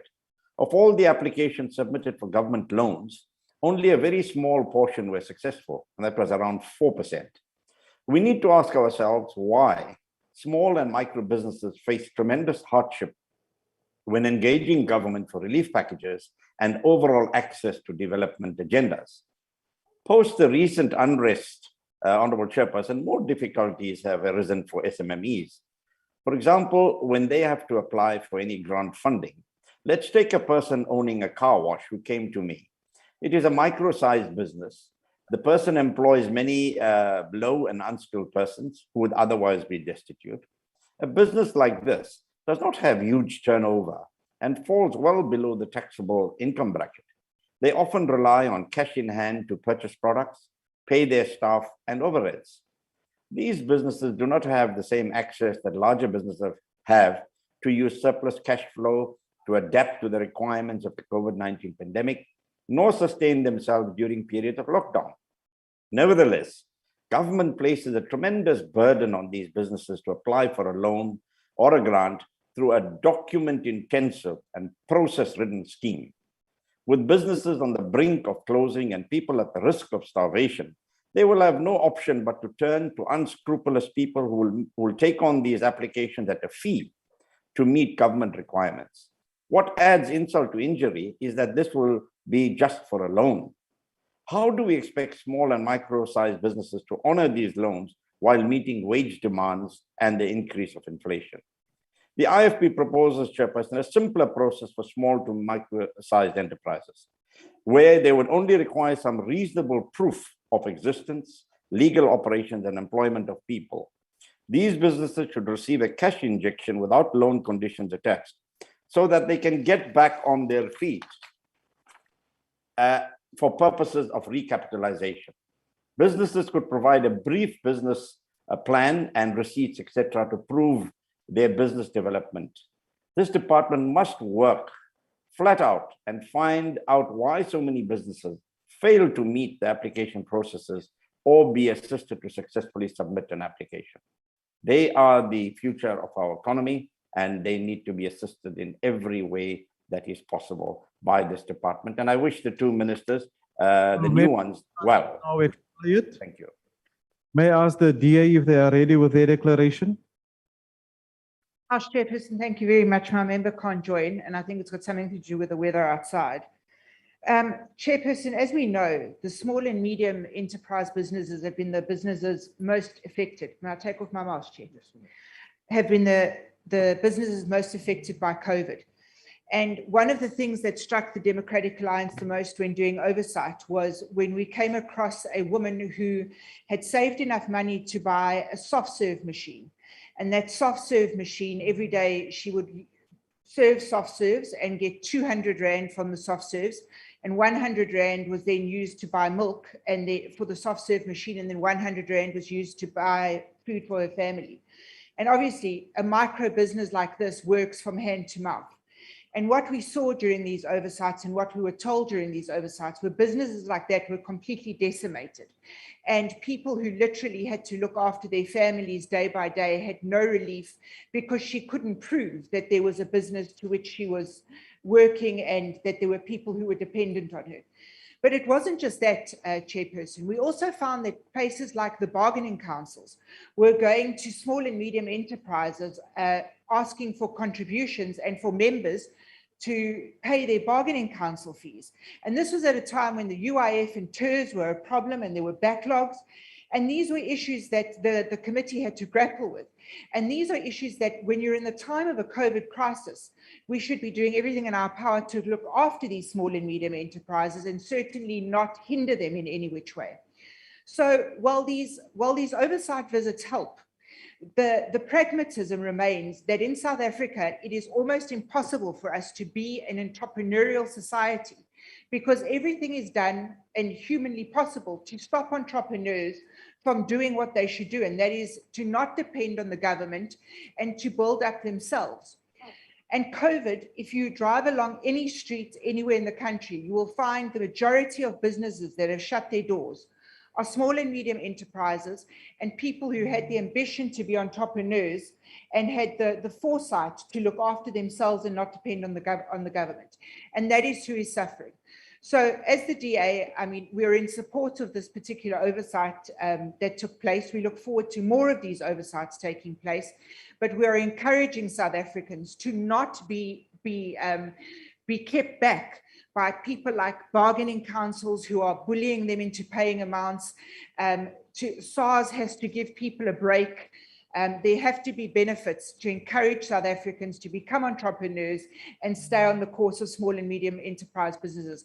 And lastly, Chairperson, it must be noted that we must now pay attention, not politically, but ethically, to a private member's bill that's been submitted by Henry Kruger, which deals with the cutting of red tape around small and medium enterprises, because the COVID pandemic has proved to us that we need to stand by these businesses and give them all the help that they require. Thank you, Chair. Thank you, Honourable Member. The EFF.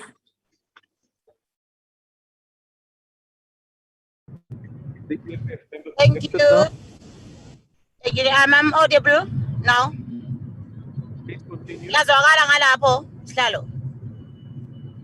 Yeah, speak. Thanks, ma'am. The EFF rejects the report of the Portfolio Committee on Small Business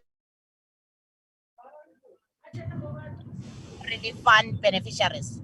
This report is nothing but a humiliation by members of the ruling party who cannot separate their work and public representatives and party agents.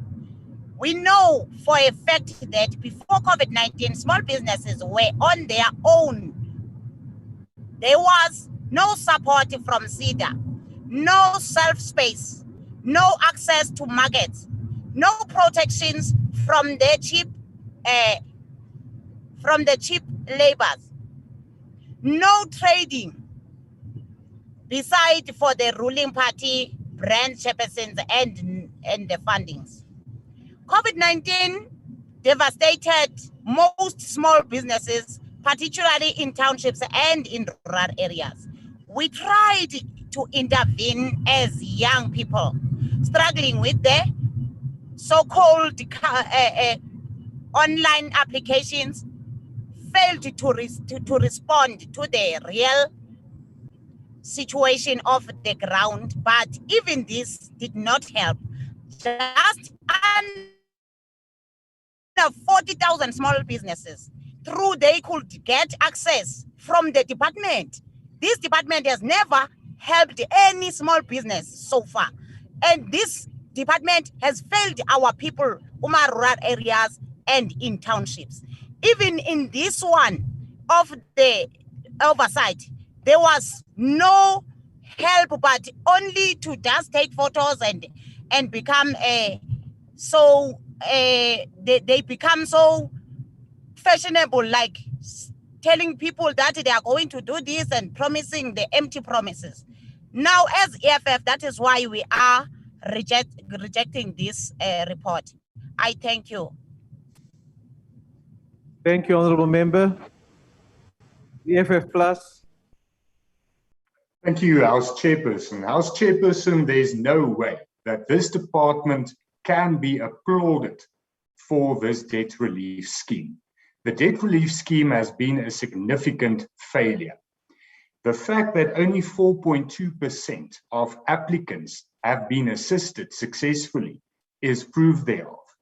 Government as a whole has failed to effectively assist businesses and especially small businesses and provide relief.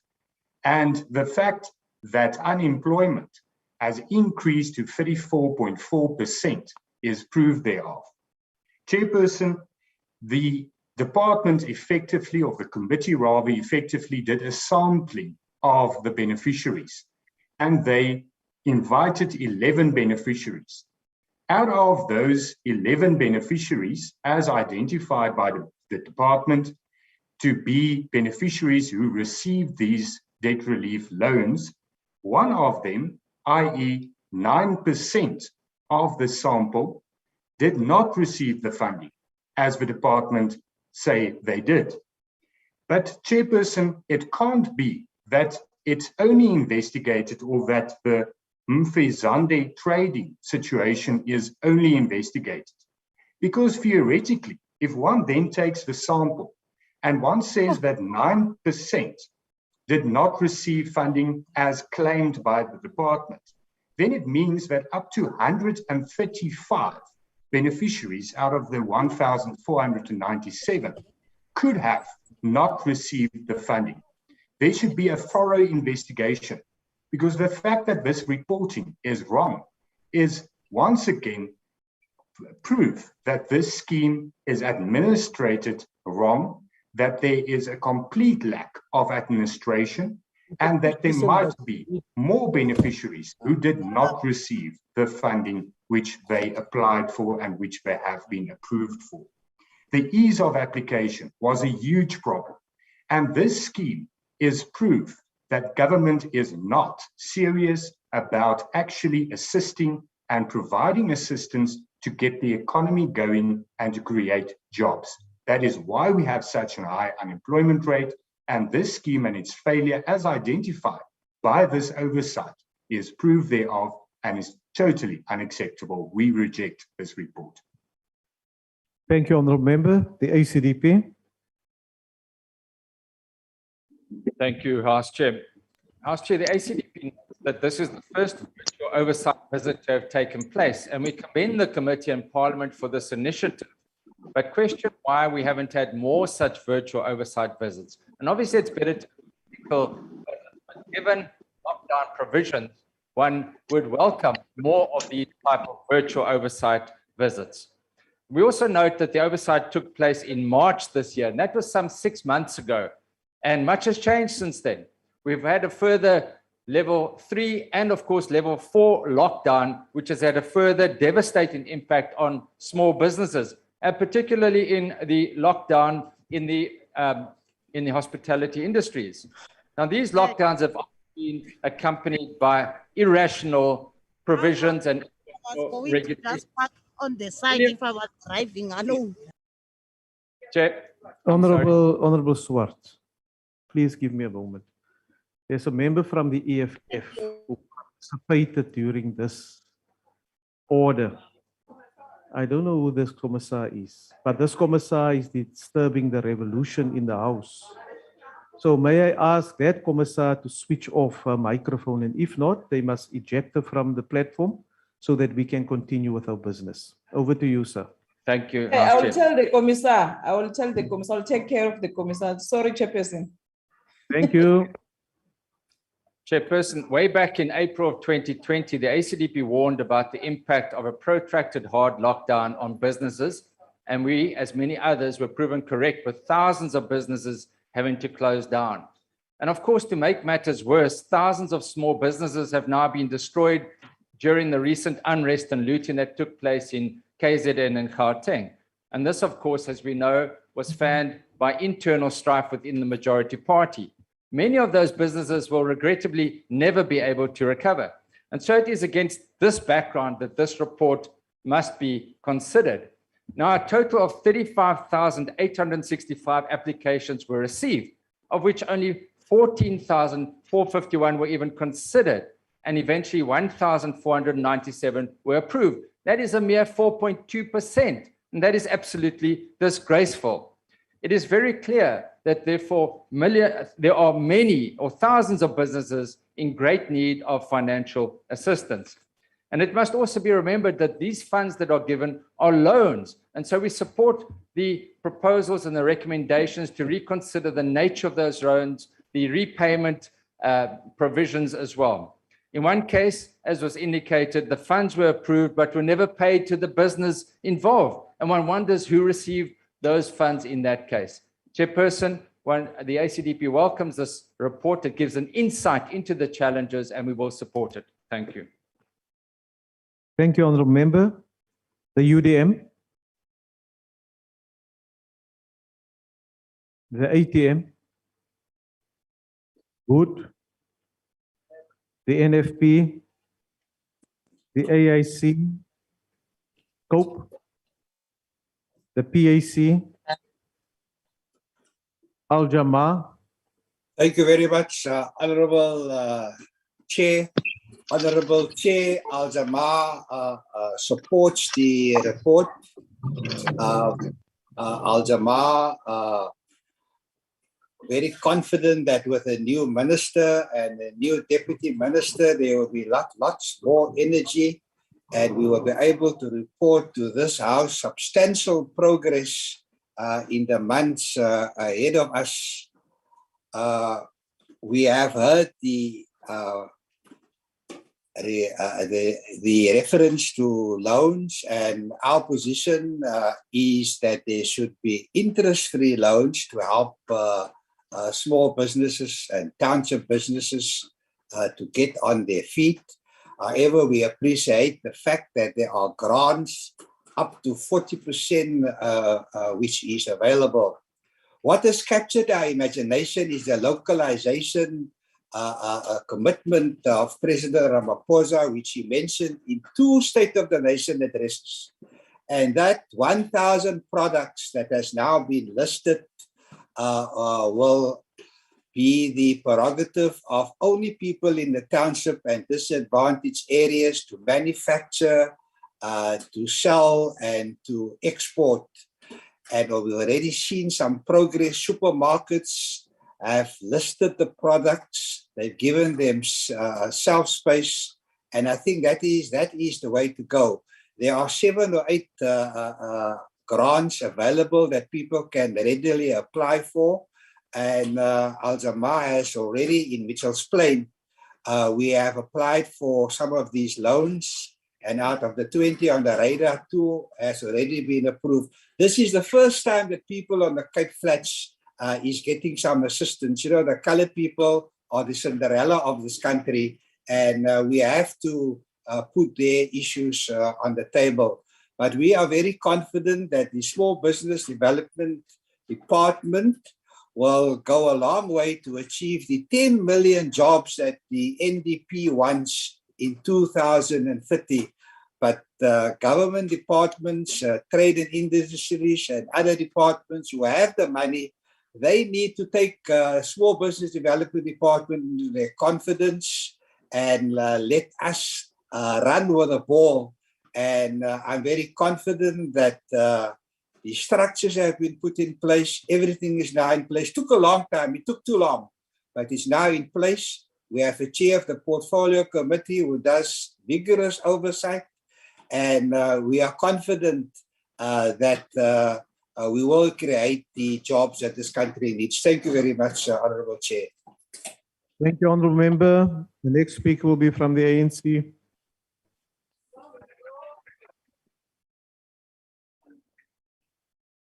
Thank you, House Chair. I think on behalf of the ANC, we move for the adoption of this report and all its recommendations. I think many members spoke to the challenges that we as the Oversight Committee experienced. We appreciated the feedback of the beneficiaries. We're also seeing the green shoots and the improvements of the applications. I think we all agree with the comments that South Africans must be entrepreneurial, and our government must be able to create enabling spaces for South Africans to be entrepreneurial. Local is lekker, and localization program, as announced by the President, is seeing fruits, and as previous members have raised this. We also see that the SheTrade platform is beginning to work. The target of 10,000 women on the platform is also gaining momentum. And so therefore the ANC rise in support of this report with all of its recommendations. Thank you, Chair. Thank you, Honourable Member. I now recognize the Chief Whip of the Majority Party. Thank you very much, House Chair. House Chair, I move that this House adopt this report. Thank you very much. The motion is that the report be adopted. Are there any objections? Please, we note objection of the EFF chair. With that objection from the Chairperson. EFF, Chairperson, yes. please note the objection of the FF plus. With that objection from the EFF and the FF plus, the report is agreed to. The Secretary will read the fourth order.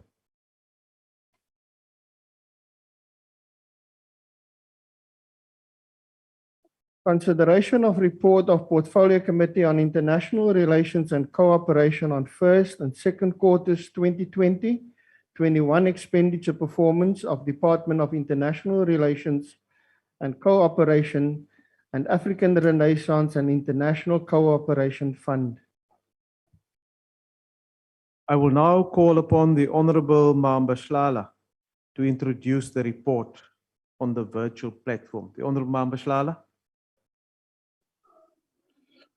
House Chair, thank you very much for the opportunity. Siyabingelela. On behalf of Honorable Mahambe Shlala, I am going to present on behalf of the Portfolio Committee on International Relations and Cooperation. Sase lithuba sibingelele bonke malunga lahloniphekile, sibingelele nawe sihlalo, sibingelele na wonke umhlali wase South Africa kanye nabahlali baseMpumalanga especially eGim eHazyview la ngibuya khona.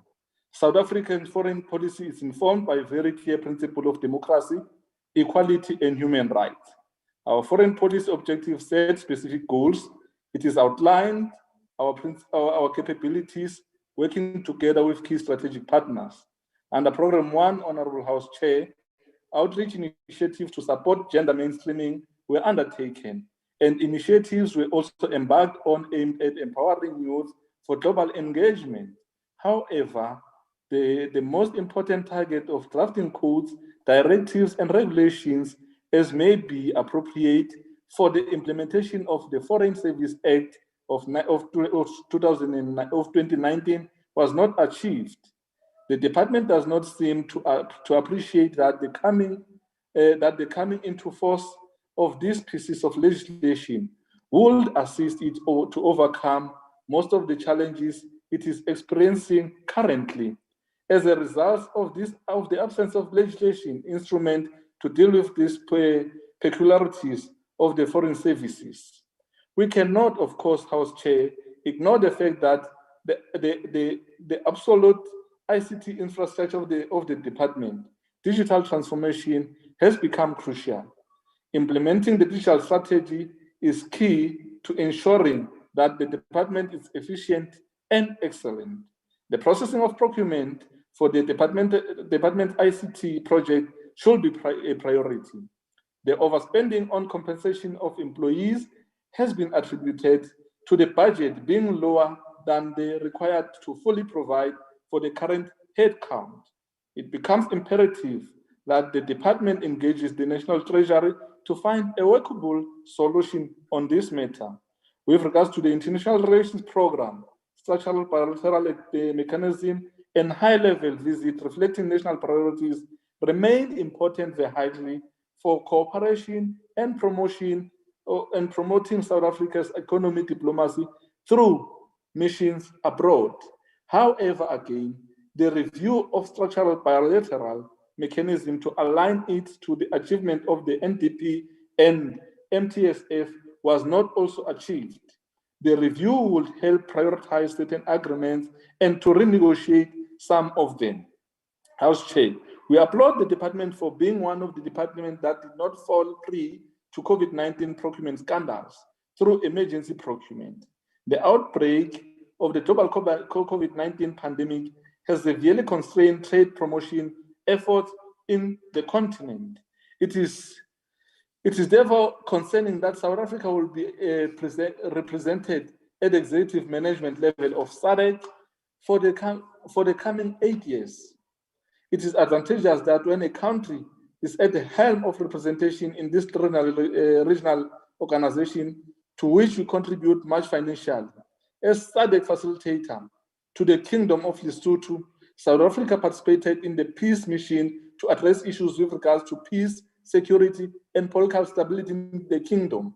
Performance in the international cooperation programs led by President Ramaphosa as the AU chairperson, directly being involved in the establishment of COVID-19 African response, ranging from vaccine acquisition, strategy to distribute of vaccine to a member state. South Africa participated in the adoption of the Declaration on the African Free Trade Area and the silencing of the guns. The president also engaged the international community to support the issue of debt relief to African countries whose economy have been devastated by the pandemic. South Africa also participated in the UN Security Council for the third time and championed the collaboration between the AU and the UN in peace initiatives. We are therefore encouraged during this reporting period, the department planned to develop and implement a public diplomacy strategy to chart a way forward for branding the country in order to assume a custodianship of the huge state-owned property portfolio abroad. The development of a property management strategy should be prioritized in line with the Foreign Service Act. We have witnessed the ARF effort in support of the president as the then chair of the AU in providing humanitarian assistance to help combat COVID-19 battling African countries. It is therefore becomes imperative that the ARF provision of a personal protective clothing or equipment to the value of 288 million to about 21 countries be broken down to reflect the allocation of funding of each country. The committee cautioned that measures be put in place to make sure that South Africa's financial assistance to those countries did not fall prey to corruption and looting. The assistance therefore provided to Cuba through the ARF also benefited South Africa as it gave Cuba a chance to open its market to South Africa and purchase goods from South Africa, placing South Africa in a better position or in a position of a supplier. I therefore ask the House to support the first and second quarter performance report. I therefore submit. Thank you so much, House Chair and honorable members. Thank you, honorable member. I will now request political parties wishing to make declarations the opportunity to do so. The DA. Thank you very much, House Chairperson. At the beginning of this term, it was cute when we all sat in the oversight meeting at Durko and my colleague and the newly installed chair of the committee were hearing the mess that was international relations portfolio. They thought that they would change the mess that tens and hundreds had not been able to fix before them. Ambassadors, ministers, and DGs have all come and made their noise and campaigned for change, and all have been pushed off into positions elsewhere. I remember a minister who complained that she had a hole in her head, arguing with me that China was giving us money because they love us, and it is just a gift and nothing more. I remember Director General arguing with me that in international relations, it is hard to strengthen internal controls beyond the controls we already have in place because of currency fluctuation and an asset register that cannot update itself and therefore needs to operate on trust. Now, as we have seen with New York, the tender board adjudicators and the tender oversight committee are almost the same people. So the CFO was suspended by people that, first of all, worked on a lower level than him and therefore were investigated by people lower than him. Now, is anyone surprised that a year after that, he casually walked back into his office whilst a group of new MPs went to New York to look at an empty parking lot that was meant to be our new mission? The theme of our term, which is still evident in the first and second quarter report, is that the two bulls in our kraal were suspended and to be investigated. Now, this has been ongoing, but the ministers of the past have all commissioned studies. Now, the DGs of past have resigned without consequences, decisions have been made without consequences, but at a huge finger to the taxpayer, only to be parked in another scandal that has all the hallmarks of the previous term of office. To this day, not one of those reports commissioned by each of the departed ministers has seen the light of day in our committee to be interrogated or for those recommendations to be instated. And I will not rest until our citizens get their bang for buck on these reports. And it's quite ironic that our staff at DIRCO are at work while a lot of our hierarchy are at home, and they suffer the consequence of COVID, risking their lives of COVID, sitting in a building that's hardly a haven for anti-COVID regulations. During the first quarter, I was actually there on an oversight, and there was hardly any COVID protection. And our committee cannot call for meetings only to hear which part of the world the executive are traveling and get some soft report. Now, if we're not working on how to fix DIRCO, we're just simply not earning our keep.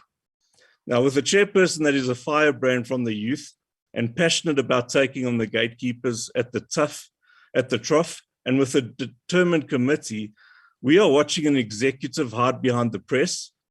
We're watching acting officials too scared to make any decisions.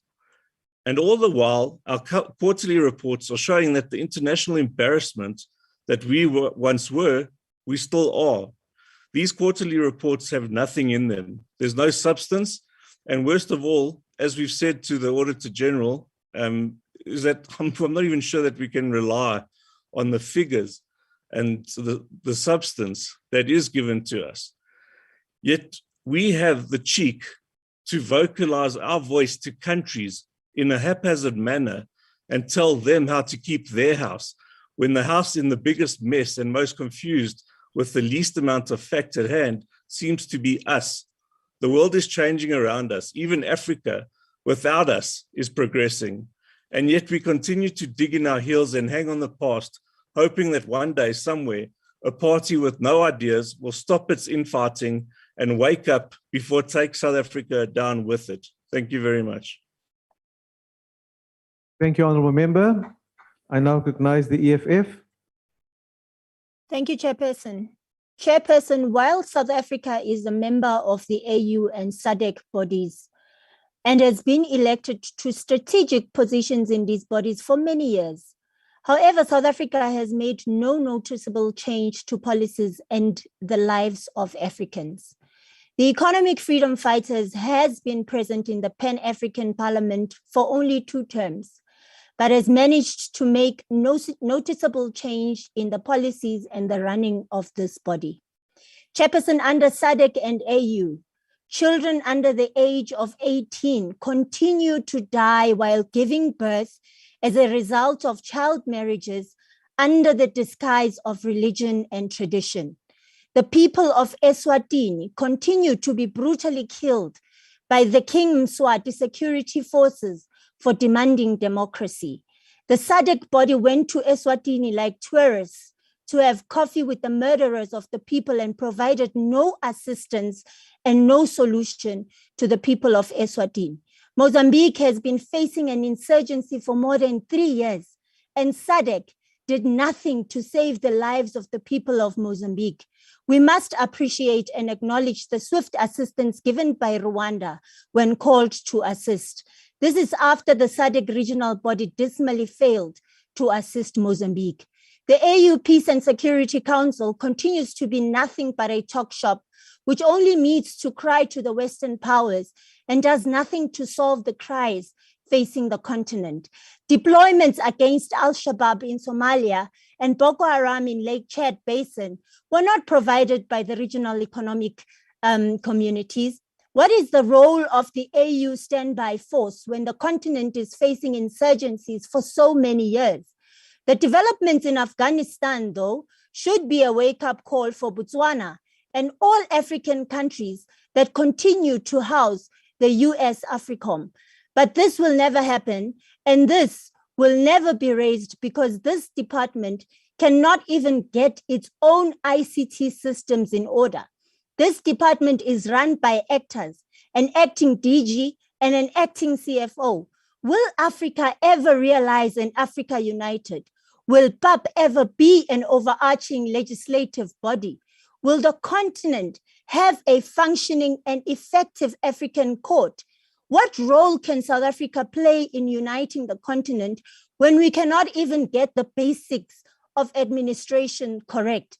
The mandate of international relations for a united Africa are too challenging for this department and its political heads to understand. A department with neglected and dilapidated properties all over the world. The task ahead is too complex for this department. Therefore, Chairperson, we reject this report. Thank you very much. Thank you, Honourable Member. The IFB.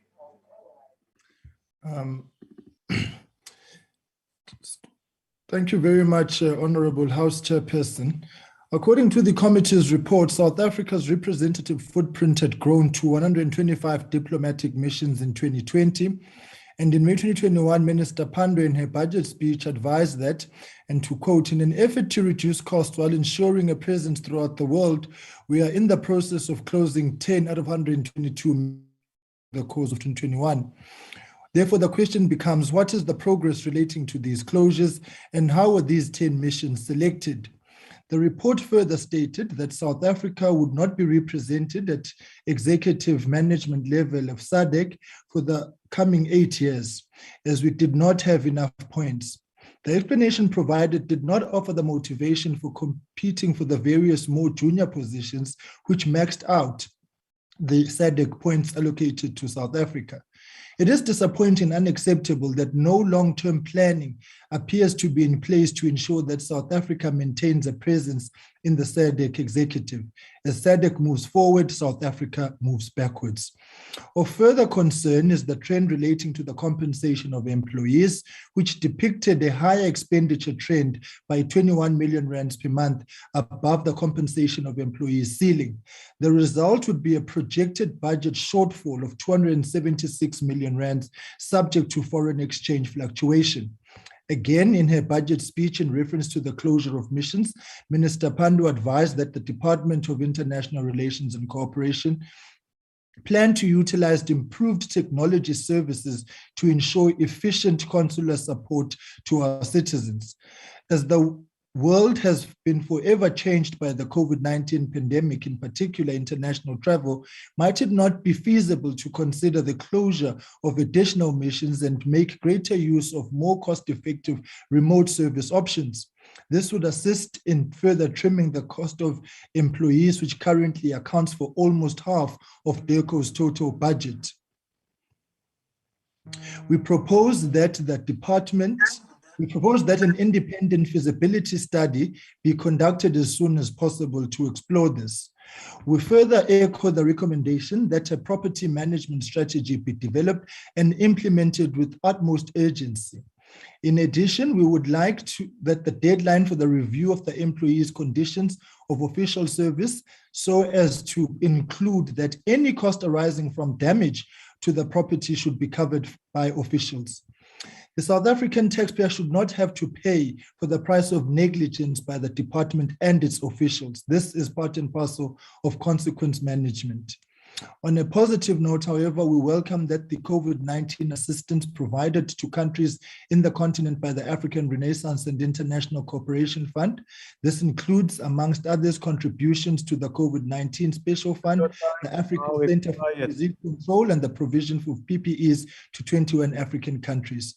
We, in conclusion, therefore echo the committee's call to make sure that South Africa's financial assistance to those countries does not fall prey to corruption and looting. I thank you. Thank you. The FF Plus. No declaration from the FF Plus. Thank you, House Chair. Thank you. The ACDP.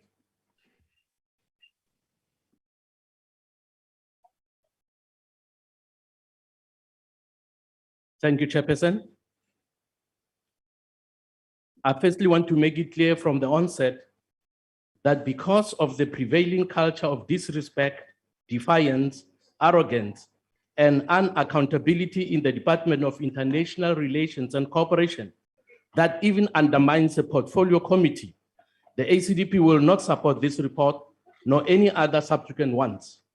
South Africa wants to see government focusing much more on promoting peace in Africa especially when there is a serious conflict and humanitarian crisis on our doorstep.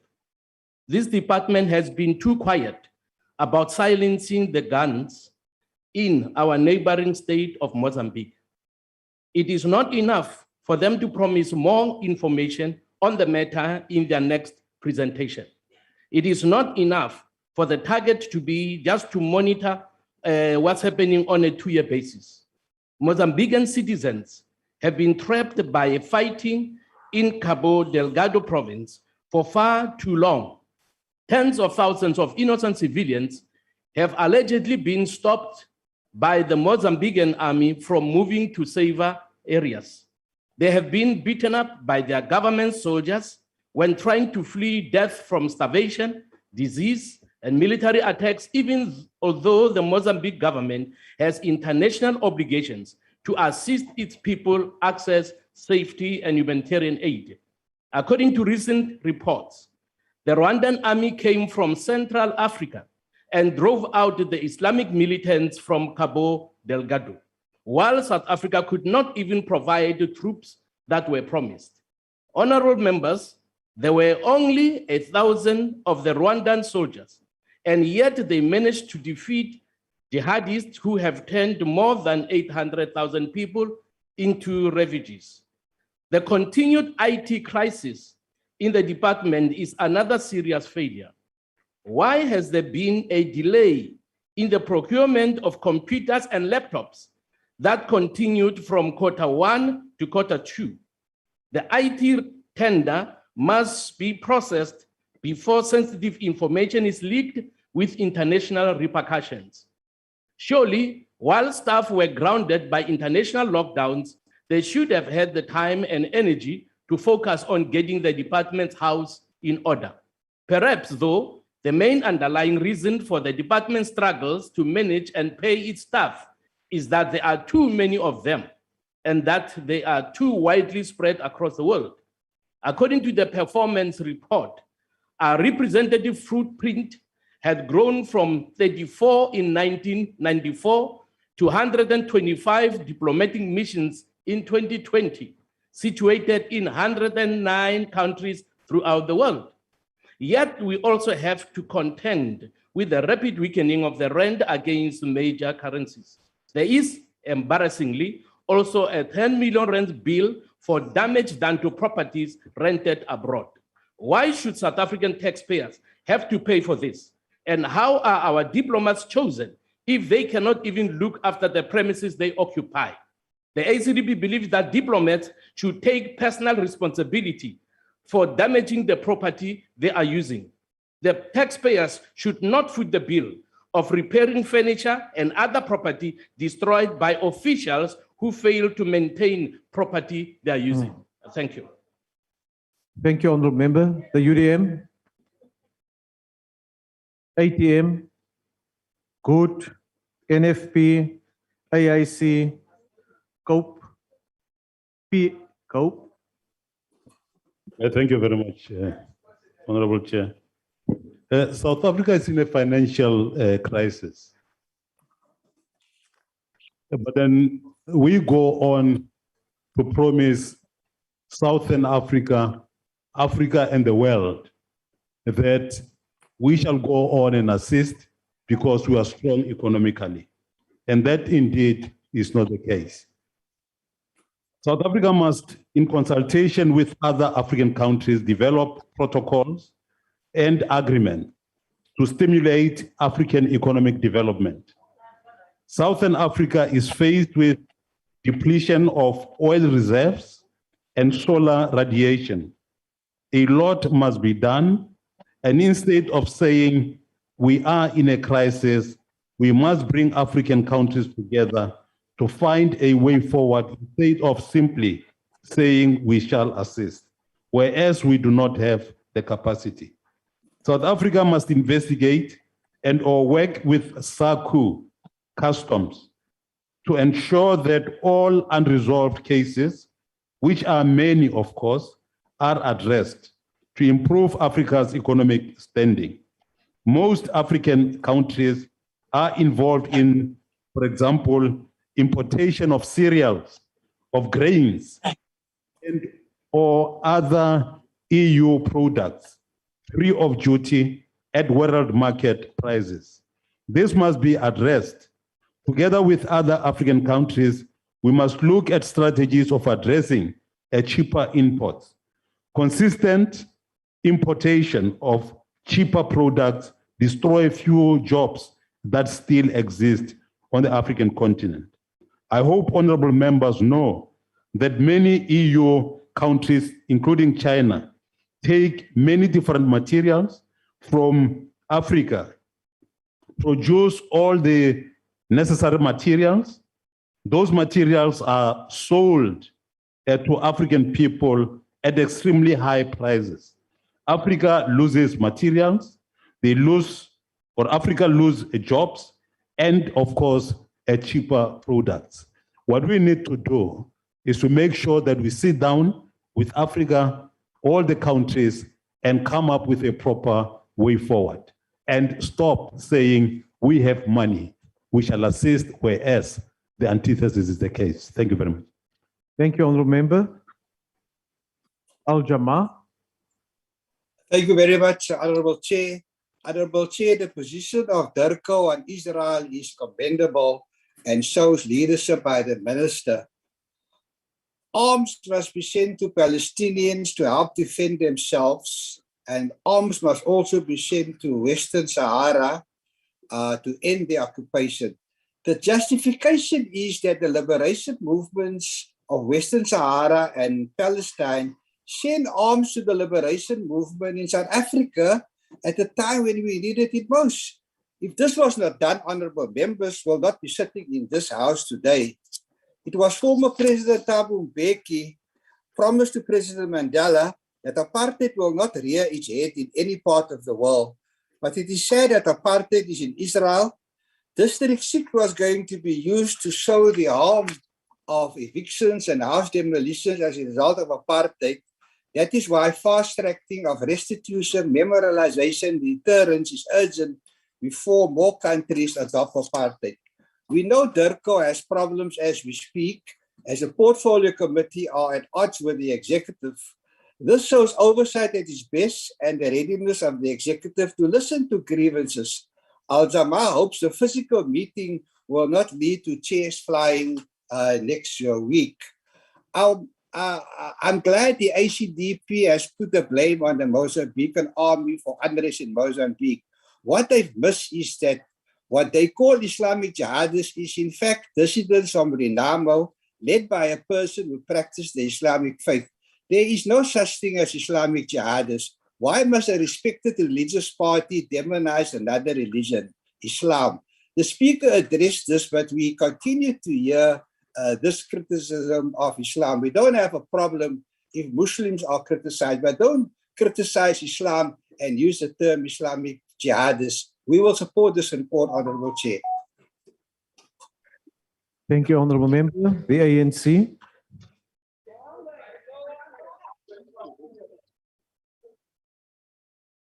Thank you, House Chair. Chair, just like you, Honorable Madisha was once my president somewhere else, but I lost him along the way. So I have written to Kumbule Kaya program to locate him so that they will then take him, so that I'll take him to his real home, which is called African National Congress. The department is profoundly aware of the fact that it has a crucial role to play in contributing to a better life for all in South Africa. It delivers on the key national priorities of the South African government as it pursues the high-level objectives of its program of work. During the first and second quarter reporting period, South Africa's representative footprint had grown from 34 in 1994 to 125 diplomatic missions in 2020, situated in 109 countries throughout the world. The department is increasingly operating in an unpredictable and volatile world, characterized by, among others, the rapid weakening of the rand against major currencies, the resultant impact on the global economic outlook, the plummeting oil prices, and the advent of coronavirus pandemic. The COVID-19 pandemic has required governments to implement a variety of mitigation measures, including stringent lockdowns, travel restrictions, and closure of schools and various businesses. This has negatively affected a global economic activity and employment.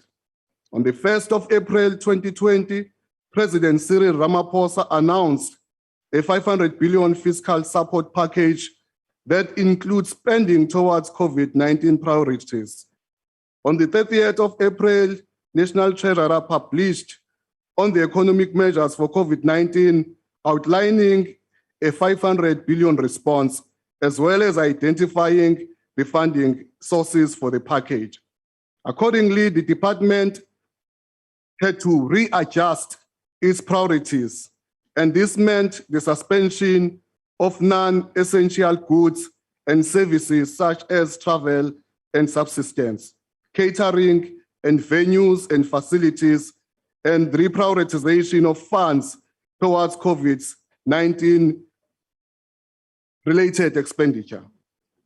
Payments for capital assets were also suspended, so was off spending of non-essential spending on machinery and equipment. The total amount for the readjustment was around 316 million towards assisting government fight the pandemic. During the reporting period, the department was able to extend consular services to South Africans in more than 30,000 cases reported to missions abroad. This included repatriation of citizens in the wake of COVID-19 pandemic and generally assisting citizens in distress. The impact of the pandemic has highlighted the need for greater cooperation in the areas of health, technology, and cybersecurity. The existing focus of cooperation in BRICS is well established in science and technology, with development of an innovation platform underway. The BRICS Development Bank was also actively contributing to the efforts of BRICS countries to combat the economic consequences of the COVID-19 pandemic. BRICS should remain alive and relevant to champion the South-South cooperation agenda. House Chair, the efforts of Cuba towards saving this country from the devastating effects of this pandemic should not go unnoticed. It is our belief that the economic integration of SADC remains critical for the region's economic development and for South Africa's global competitiveness. For the reporting period, we call upon the department to commit to leading the implementation and domestication of the region's blueprints in the country, including the revised Regional Indicative Strategic Development Plan of 2015-2020.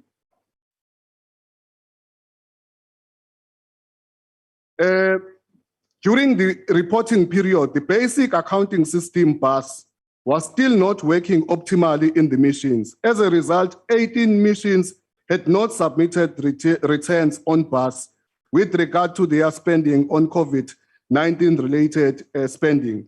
When data provided by missions to the department or national treasurer, it is not on the basic accounting system BAS, it thus cannot be verified. The committee observed that foreign missions are slow to reflect on the system how their expenditure trends look like. Reasons could be attributed to the outdated ICT system, resulting in reporting which is not reflecting of the actual spending by missions per quarter. During the reporting period, the ARF supported the disbursements in support of the work of the President as the AU chairperson. In this regard, South Africa's contribution to COVID-19 Special Fund was around 35 million, and its contribution towards Africa Center for Disease Control was around 71 million. The ANC thus support the first and the quarter performance reports. Siyabonga. Thank you, Honourable Member. I now recognize the Honourable, the Chief Whip of the Majority Party. The Honourable Chief Whip.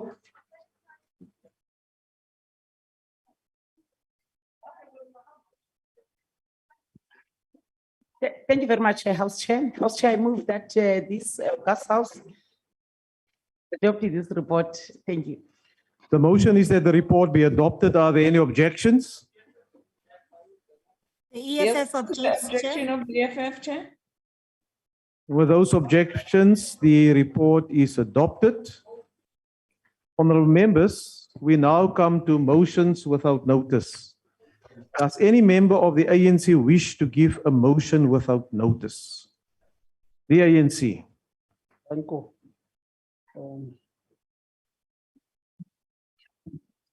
The ANC moves without notice that the House notes with pride the talent of a young female astronomer, Tebogo Bestina Mashile, who is passionate about astrophysics and mathematics, and is making strides in a field long dominated by men. Remembers that the 33-year-old is the proud holder of a BSc, Physics, Chemistry, and Applied Mathematics, and BSc Honors in Applied Mathematics, a BSc Honors in Astrophysics and Space Science, and recently completed the Masters in Astrophysics. Acknowledges that she is not stopping at those 4 degrees alone, but is currently registering for a PhD in astrophysics with the University of Witwatersrand. Recalls that when studying for her honors in astrophysics and space science, not only was she the only Black student, but also the only woman in a group of 17 students. Believes that her achievement and commitment will encourage and empower the next generation. The NC wishes her a happy Women's Month along with all other women in South Africa, and we congratulate her on her achievement at such a young age. Thank you very much. Thank you very much, Honorable Member. Does any member of the DA wish to give motion without notice? Yes, please, Chair, from the virtual platform. I hereby move on behalf of the Democratic Alliance that this House notes with sadness the passing of Mrs. Babita Deokaran at the age of 53 after she was brutally gunned down at her home on the 24th of August.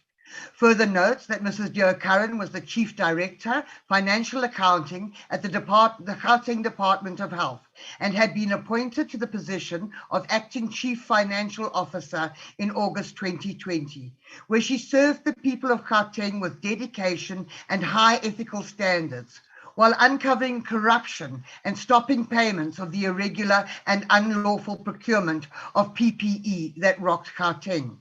Acknowledges that Mrs. Deokaran was passionate about bringing perpetrators of corruption and looting to book, and that she brought crucial evidence to the fore in the disciplinary processes conducted by the Office of the Premier and as a key witness in the Special Investigating Unit's investigations. Recognizes that Mrs. Deokaran's evidence led to numerous successful dismissals of corrupt officials and the institution of civil claims to recover public funds. Recalls that Mrs. Deokaran is not the first courageous public servant to have lost her life, allegedly for exposing the truth, and hopes that it will not deter other honest public servants to hold their colleagues to account. Conveys its heartfelt condolences to Mrs. Deokaran's family, colleagues, and friends. May her soul rest in peace. I so move. Thank you, Honorable Member. Honorable members, may I go back to the ANC motion? Is there any objection to the motion put by the ANC? No objections, the motion agreed to. Now I put the motion of the DA. Is there any objection to the motion by the DA? Thank you very much, honorable members. Does any member of the EFF wish to give a motion without notice? Yes, Chairperson, I rise on behalf of the EFF that the House notes the recently released unemployment statistics by Statistics South Africa, which show that the official rate of unemployment has soared to over 34% in South Africa. Further notes that the expanded definition of unemployment which includes people who have given up looking for work, sits at almost 44%, which means that almost half the people of working age in South Africa are unemployed.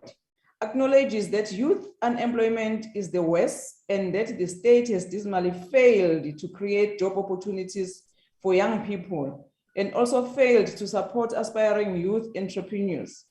Further acknowledges that South Africa has one of the highest rates of unemployment in the world and that the problem of unemployment is a ticking time bomb that threatens to rip this country apart, as this excluded will eventually rise up against those who have power and resources.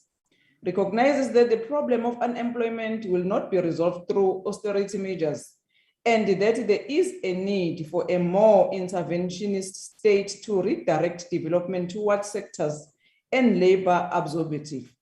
Further recognizes that Parliament must play a more active role in rethinking the country's developmental path, and that to this end commits to intensively engage with economic cluster ministries to ascertain, monitor, and interrogate their job creation plans. I so move, Chair. Thank you, Honorable Member. Are there any objections? I put the motion to the House. No objections, motion agreed to. Does any member of the ANC wish to give a motion without notice? ANC? Thank you, Chair. The African National Congress moves without notice that the House notes with shock at the passing of 30 passengers in a fatal bus accident in the N2 between East London and Egluwa on Monday, the 16th August 2021. Acknowledges that among the deceased is the driver of the bus, who allegedly lost control of the bus before crashing into the winding roads, guardrails, and overturning.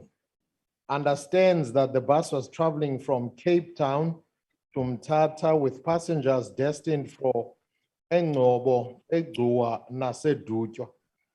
Calls for the authorities to expedite the investigations into the cause of this carnage, and lastly conveys its condolences to the families who lost their loved ones and wishes the injured passengers a speedy recovery. I so move.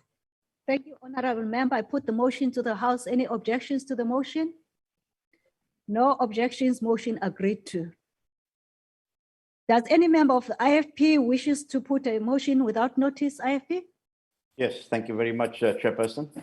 On behalf of the Inkatha Freedom Party, I move that the House notes that tomorrow, the 27th of August 2021, marks the birthday of Prince Mangosuthu Buthelezi, MP, South Africa's elder statesman, who continues to play an invaluable role in service to Parliament, to our country, and to the Zulu nation. Acknowledges that over 7 decades in public service, Prince Buthelezi has made countless personal sacrifices in order to secure freedom and build our democracy, advocating and embodying servant leadership.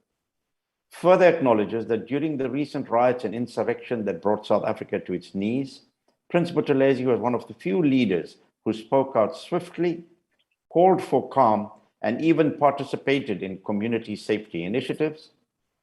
Thanks, Prince Buthelezi, for always being a voice of reason during his decades of service to our nation, for his continued service to Parliament, and his continued unwavering opposition to corruption, unethical leadership, good health, and strength for the work that still lies before him. Shenge, Sogalisa. Oh, thank you very much. I put the motion to the House. Any objections? Motion agreed to. Does any member of FF Plus wishes to put a motion without notice? FF Plus? Yes, Honourable Chair. I rise on behalf of the FF Plus that the House takes note of the South African Under-20 team which collected honours when participating in the World Athletics Under-20 event in Nairobi, Kenya. Further notes that this biannual event includes athletes from more than 100 national athletics federations all over the world. South Africa was 6th in the number of medals and 4th overall.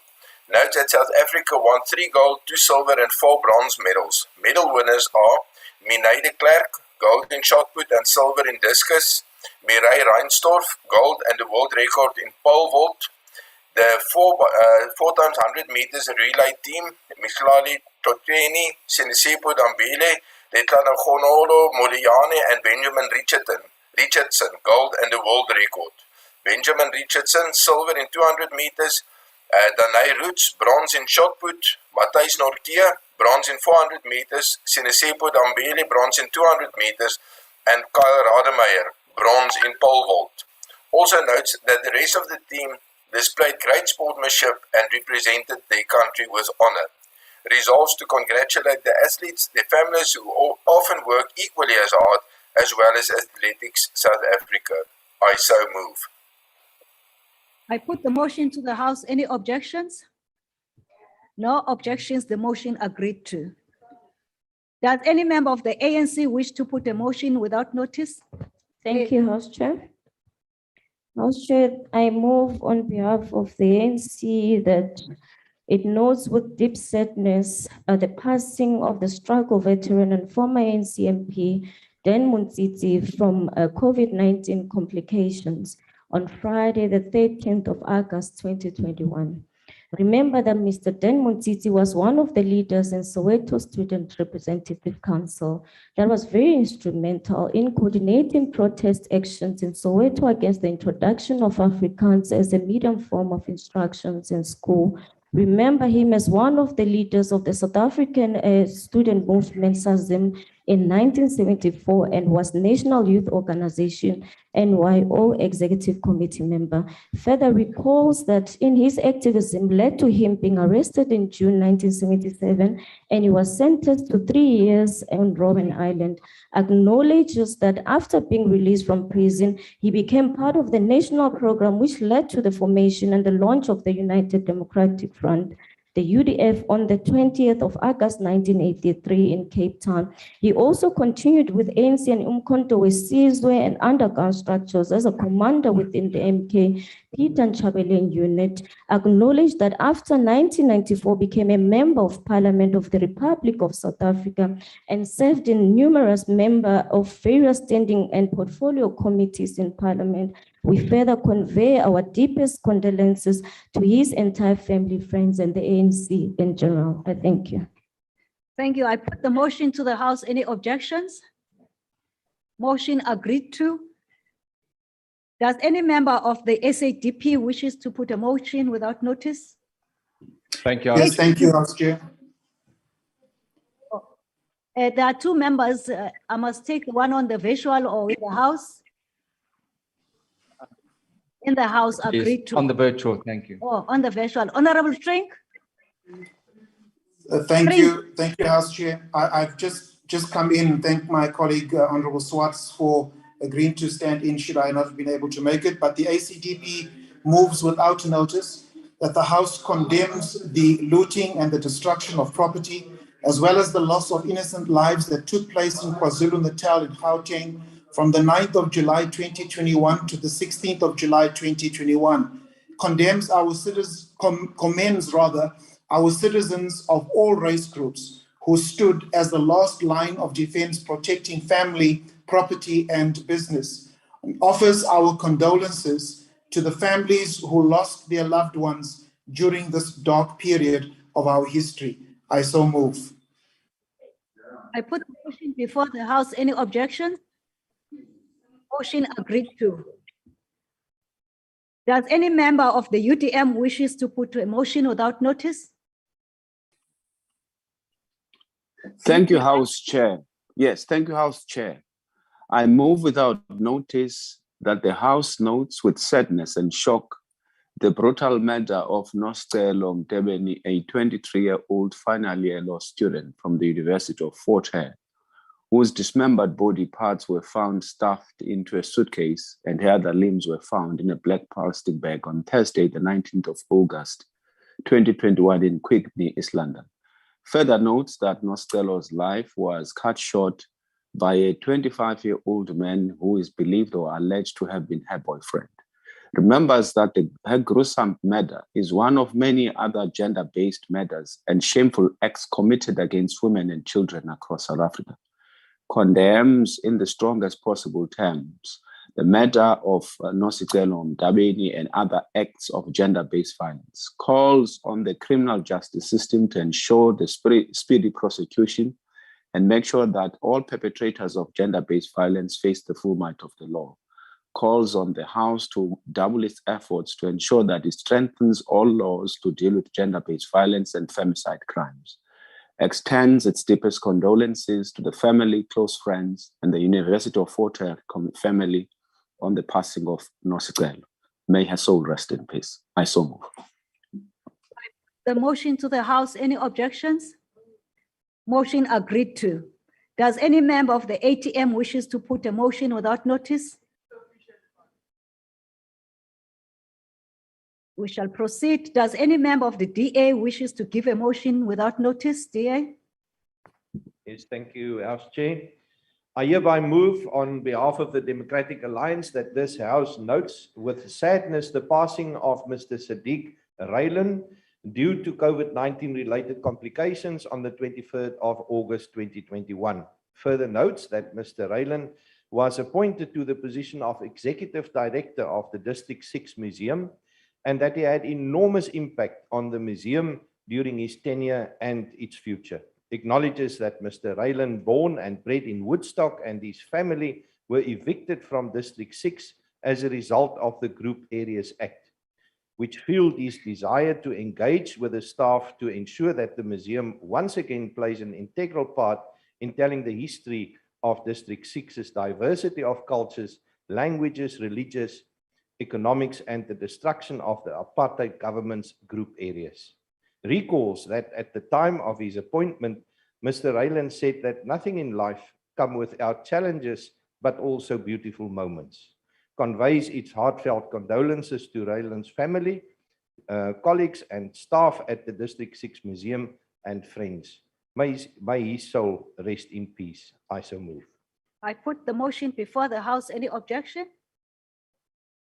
Thank you. Does any member of the EFF wishes to put a motion without notice from the virtual platform? Yes, thank you, Chair.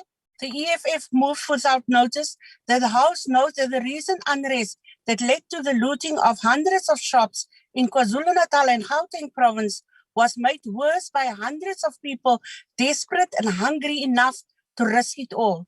Further notes that millions of people are unemployed and do not have any source of income, thereby are unable to buy even the most basic goods. Acknowledge that the situation is abnormal and need drastic steps to mitigate the crisis in the immediate, while South Africa seeks long-term solutions. Recognize that the National Assembly is responsible for intervening with legislative instruments and should not always wait for the executive to bring legislative instruments. Resolve to establish a joint committee between the Portfolio of Social Development and the Standing Committee on Finance to hold public hearings on the need to introduce a basic income grant and compile on the feasibility of a basic income grant. I so move. Thank you. I put the motion before the House. Objection? Yes, House Chair, the ANC object. The motion will be converted to a notice of motion. Is there any member of the Good wishes to put a motion without notice?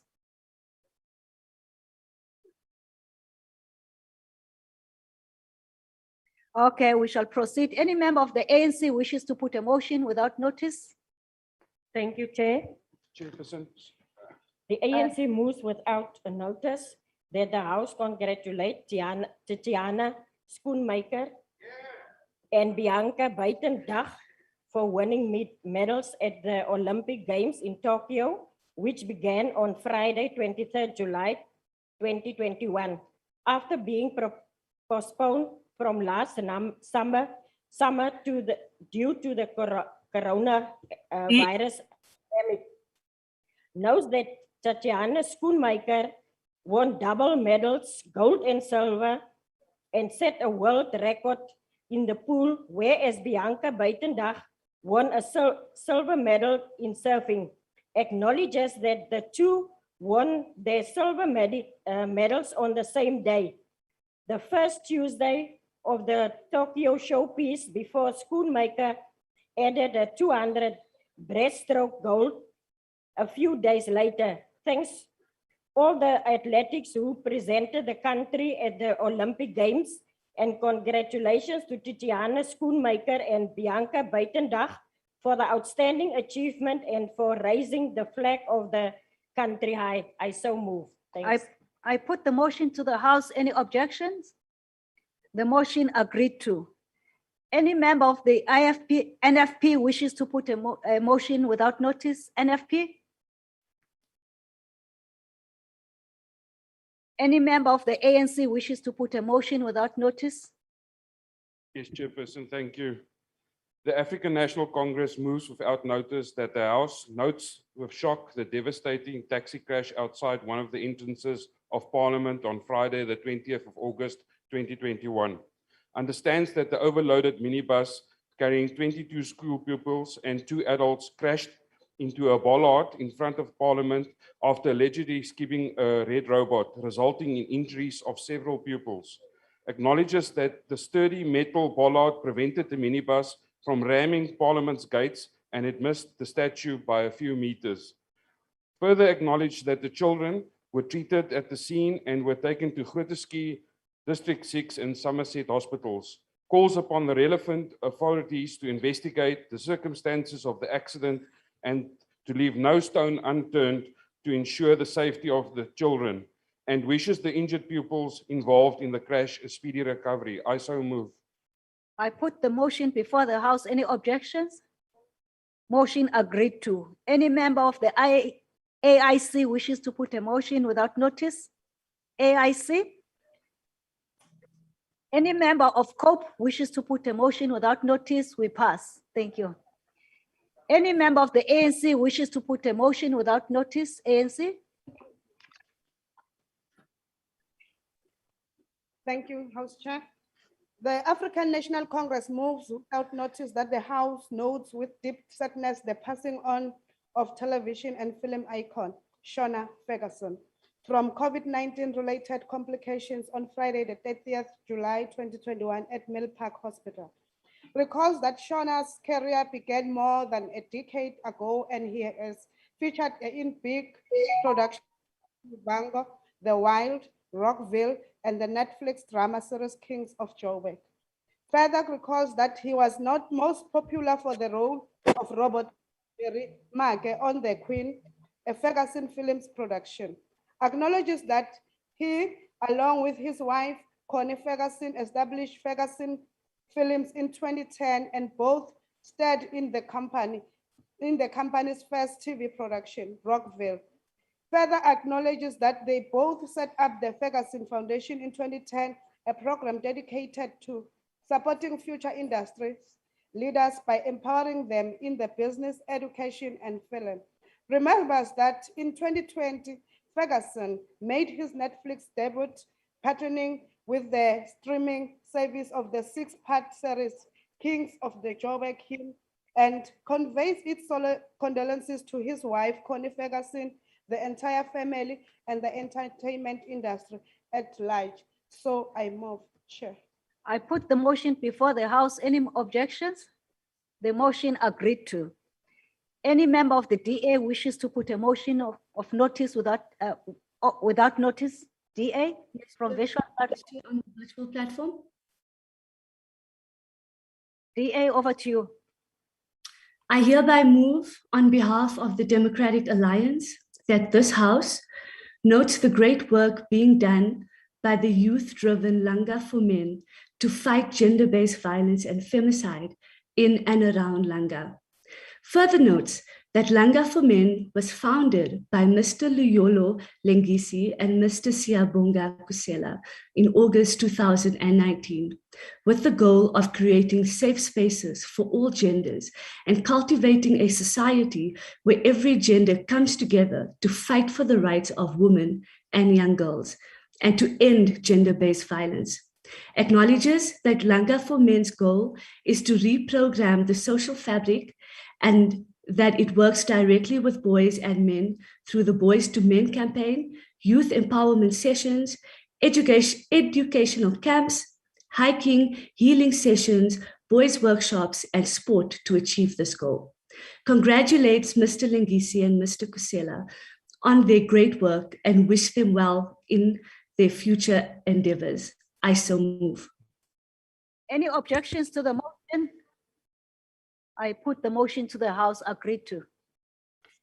Any member of the PAC wishes to put give a motion without notice?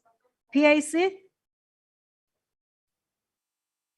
Any member of Al Jama wishes to put a motion without notice? I do. Thank you, Honorable House Chair. Al Jama moves without notice that the House notes the nomination of Mrs. Sanaa Sparrow, CEO of Penny Appeal South Africa, for the Sunday World Heroic Woman Award. Further notes that Park is from Overport, Durban in KwaZulu-Natal and comes from a family in the clothing manufacturing industry. Acknowledge Penny Appeal South Africa as a non-profit organization that provides humanitarian support. Further acknowledges that under her leadership by Penny's Appeal since 2007, she's established food gardens in schools, delivered 10,000 food packs and 3,000 vouchers to families as part of its COVID response project. Further notes that in conjunction with the Tutu Desk Foundation, she has facilitated the provision of 2,000 mobile desks to needy school children in Limpopo. Further notes that she supports the Ihata shelter in Heideveld and the Cape Flats, a safe haven for abused women and children. Acknowledges a previous position at the South African National Zakah Fund and Islamic Relief. I so move that this House congratulate Mrs. Parak. I put the motion to the House. Any objections? Motion agreed to. Any member of the ANC wishes to put a motion without notice? ANC?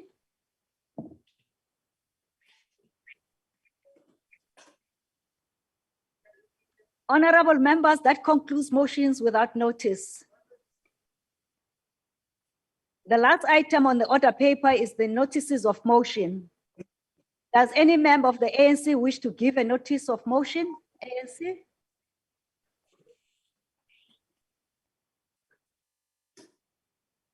Pardon me, House Chair, you mean motions for debate? In the next sitting, motion, yes.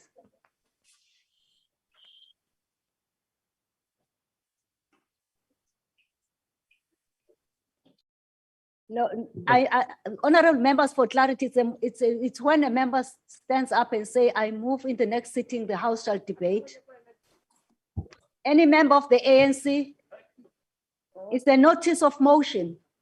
Thank you, House Chairperson.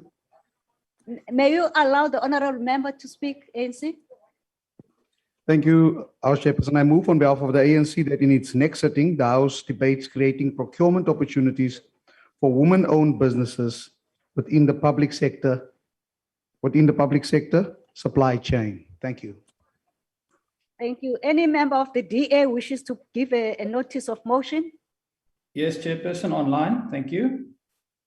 Chair, I hereby move on behalf of the Democratic Alliance that at its next sitting, this House debates the need to scrap the practice of cadre deployment. I so move. Does any member of the EFF wishes to give a notice of motion? EFF? Honorable members? EFF? I rise. Chairperson, I'm here. Proceed. I rise on behalf of the EFF and move that in the next sitting, the House debates national government intervention in the number of unplaced learners across the country in the 2020-21 academic year. Thank you. Does any member of the ANC wishes to put a notice of motion? ANC? Thank you, Chair. I move on behalf of the ANC that in its next sitting, the House debates accelerating the inclusion and full empowerment of people with disabilities within the public and the private sector. Does any member of the IFP wishes to put a notice of motion, IFP? Thank you very much, Chairperson. I give notice that I shall move on behalf of the Inkatha Freedom Party at the next sitting of this House, that the House debates the effectiveness of the National Strategic Plan in violence in light of South Africa's alarming new crime stats, which once more points to a surge in gender-based violence cases. I so move. Thank you. Does any member of the FF Plus wish to give a notice of motion? FF Plus? Thank you, House Chairperson. I rise on behalf of the FF Plus to give notice that at its next sitting, I will move that the House debates the unsustainable dependency of the majority of South Africans on social assistance and grants, taking note that there is only 5 million taxpayers in the private sector contributing to the fiscus. I thank you. Does any member of the ANC wishes to give a notice of motion? ANC? Thank you, Chair. I move on behalf of the ANC that in next sitting, the House debates measures to enhance the delivery of good quality drinking water and addressing water pollution in our country. I thank you. Thank you, Honorable Member. Does any member of the ACDP wishes to give a notice of motion, ACDP? Thank you, Chairperson. I hereby move on behalf of African Christian Democratic Party that the House at its next sitting debates the impact of hunger and violence in South African communities that further expose children during COVID-19 lockdowns. Moves that the House debates this critical matter in anticipation of future abnormal circumstances that affects children. I so move. Does any member of the UDM wishes to give a notice of motion, UDM?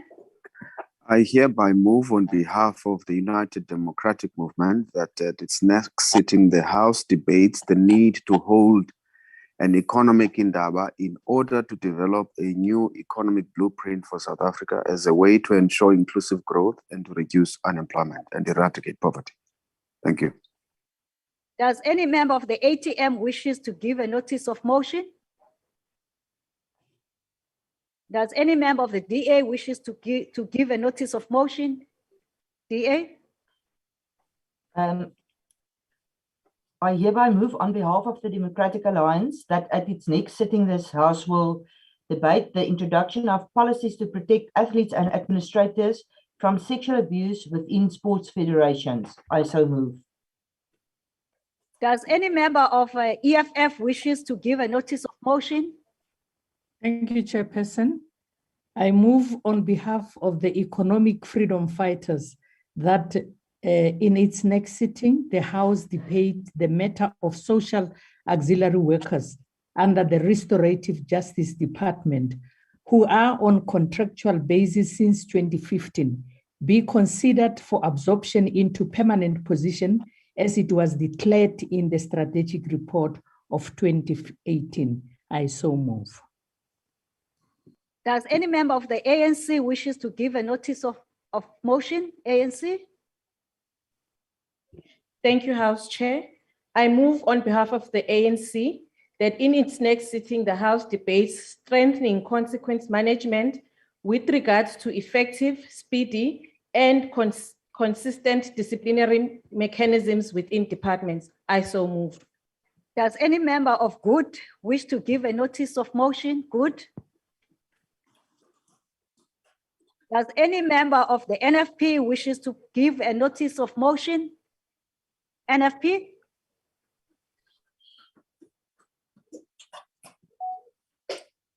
Okay, we should move.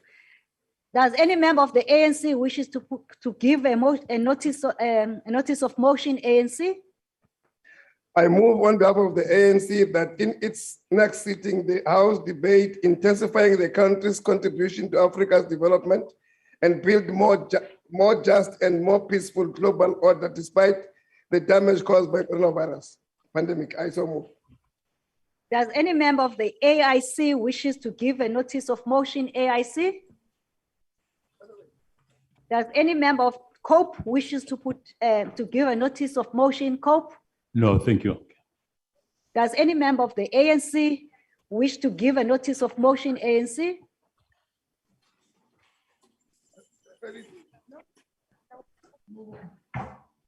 Any? Thank you, House Chairperson. I move on behalf of the African National Congress that in the next sitting, we should debate inequality as a threat to social cohesion. I so move. Does any member of the DA wishes to put a notice of motion, DA? Thank you, House Chair. I'm on the virtual platform. I hereby move on behalf of the Democratic Alliance that at its next sitting, this House debates the impact of climate change on the tourism sector in the Republic and its strategy to mitigate these risks. I so move. Does any member of the PAC wishes to give a notice of motion, PAC? Does any member of the Al-Jama wishes to give a notice of motion? Yes, Honorable Chair, Al-Jama move that in the next sitting of Parliament, that amendments be made to the Maintenance Act to address complaints that the government is failing women regarding maintenance, and that some of the provisions of the Maintenance Act and its implementation is worse than gender-based violence, unconstitutional and discriminatory. I so move. Honorable members, that concludes notices of motion and the business of the day. The House is adjourned.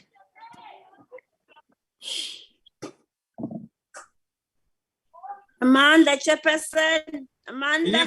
Viva IFP, viva. Long live the chair. Long live the IFP. Thank you. Long live Mashasha, long live. Long live IFP. Long live Mahatebe. Viva Senge, viva. Viva Mahatebe, viva. Long live Chief Whip. Long live Mama Whip, long live.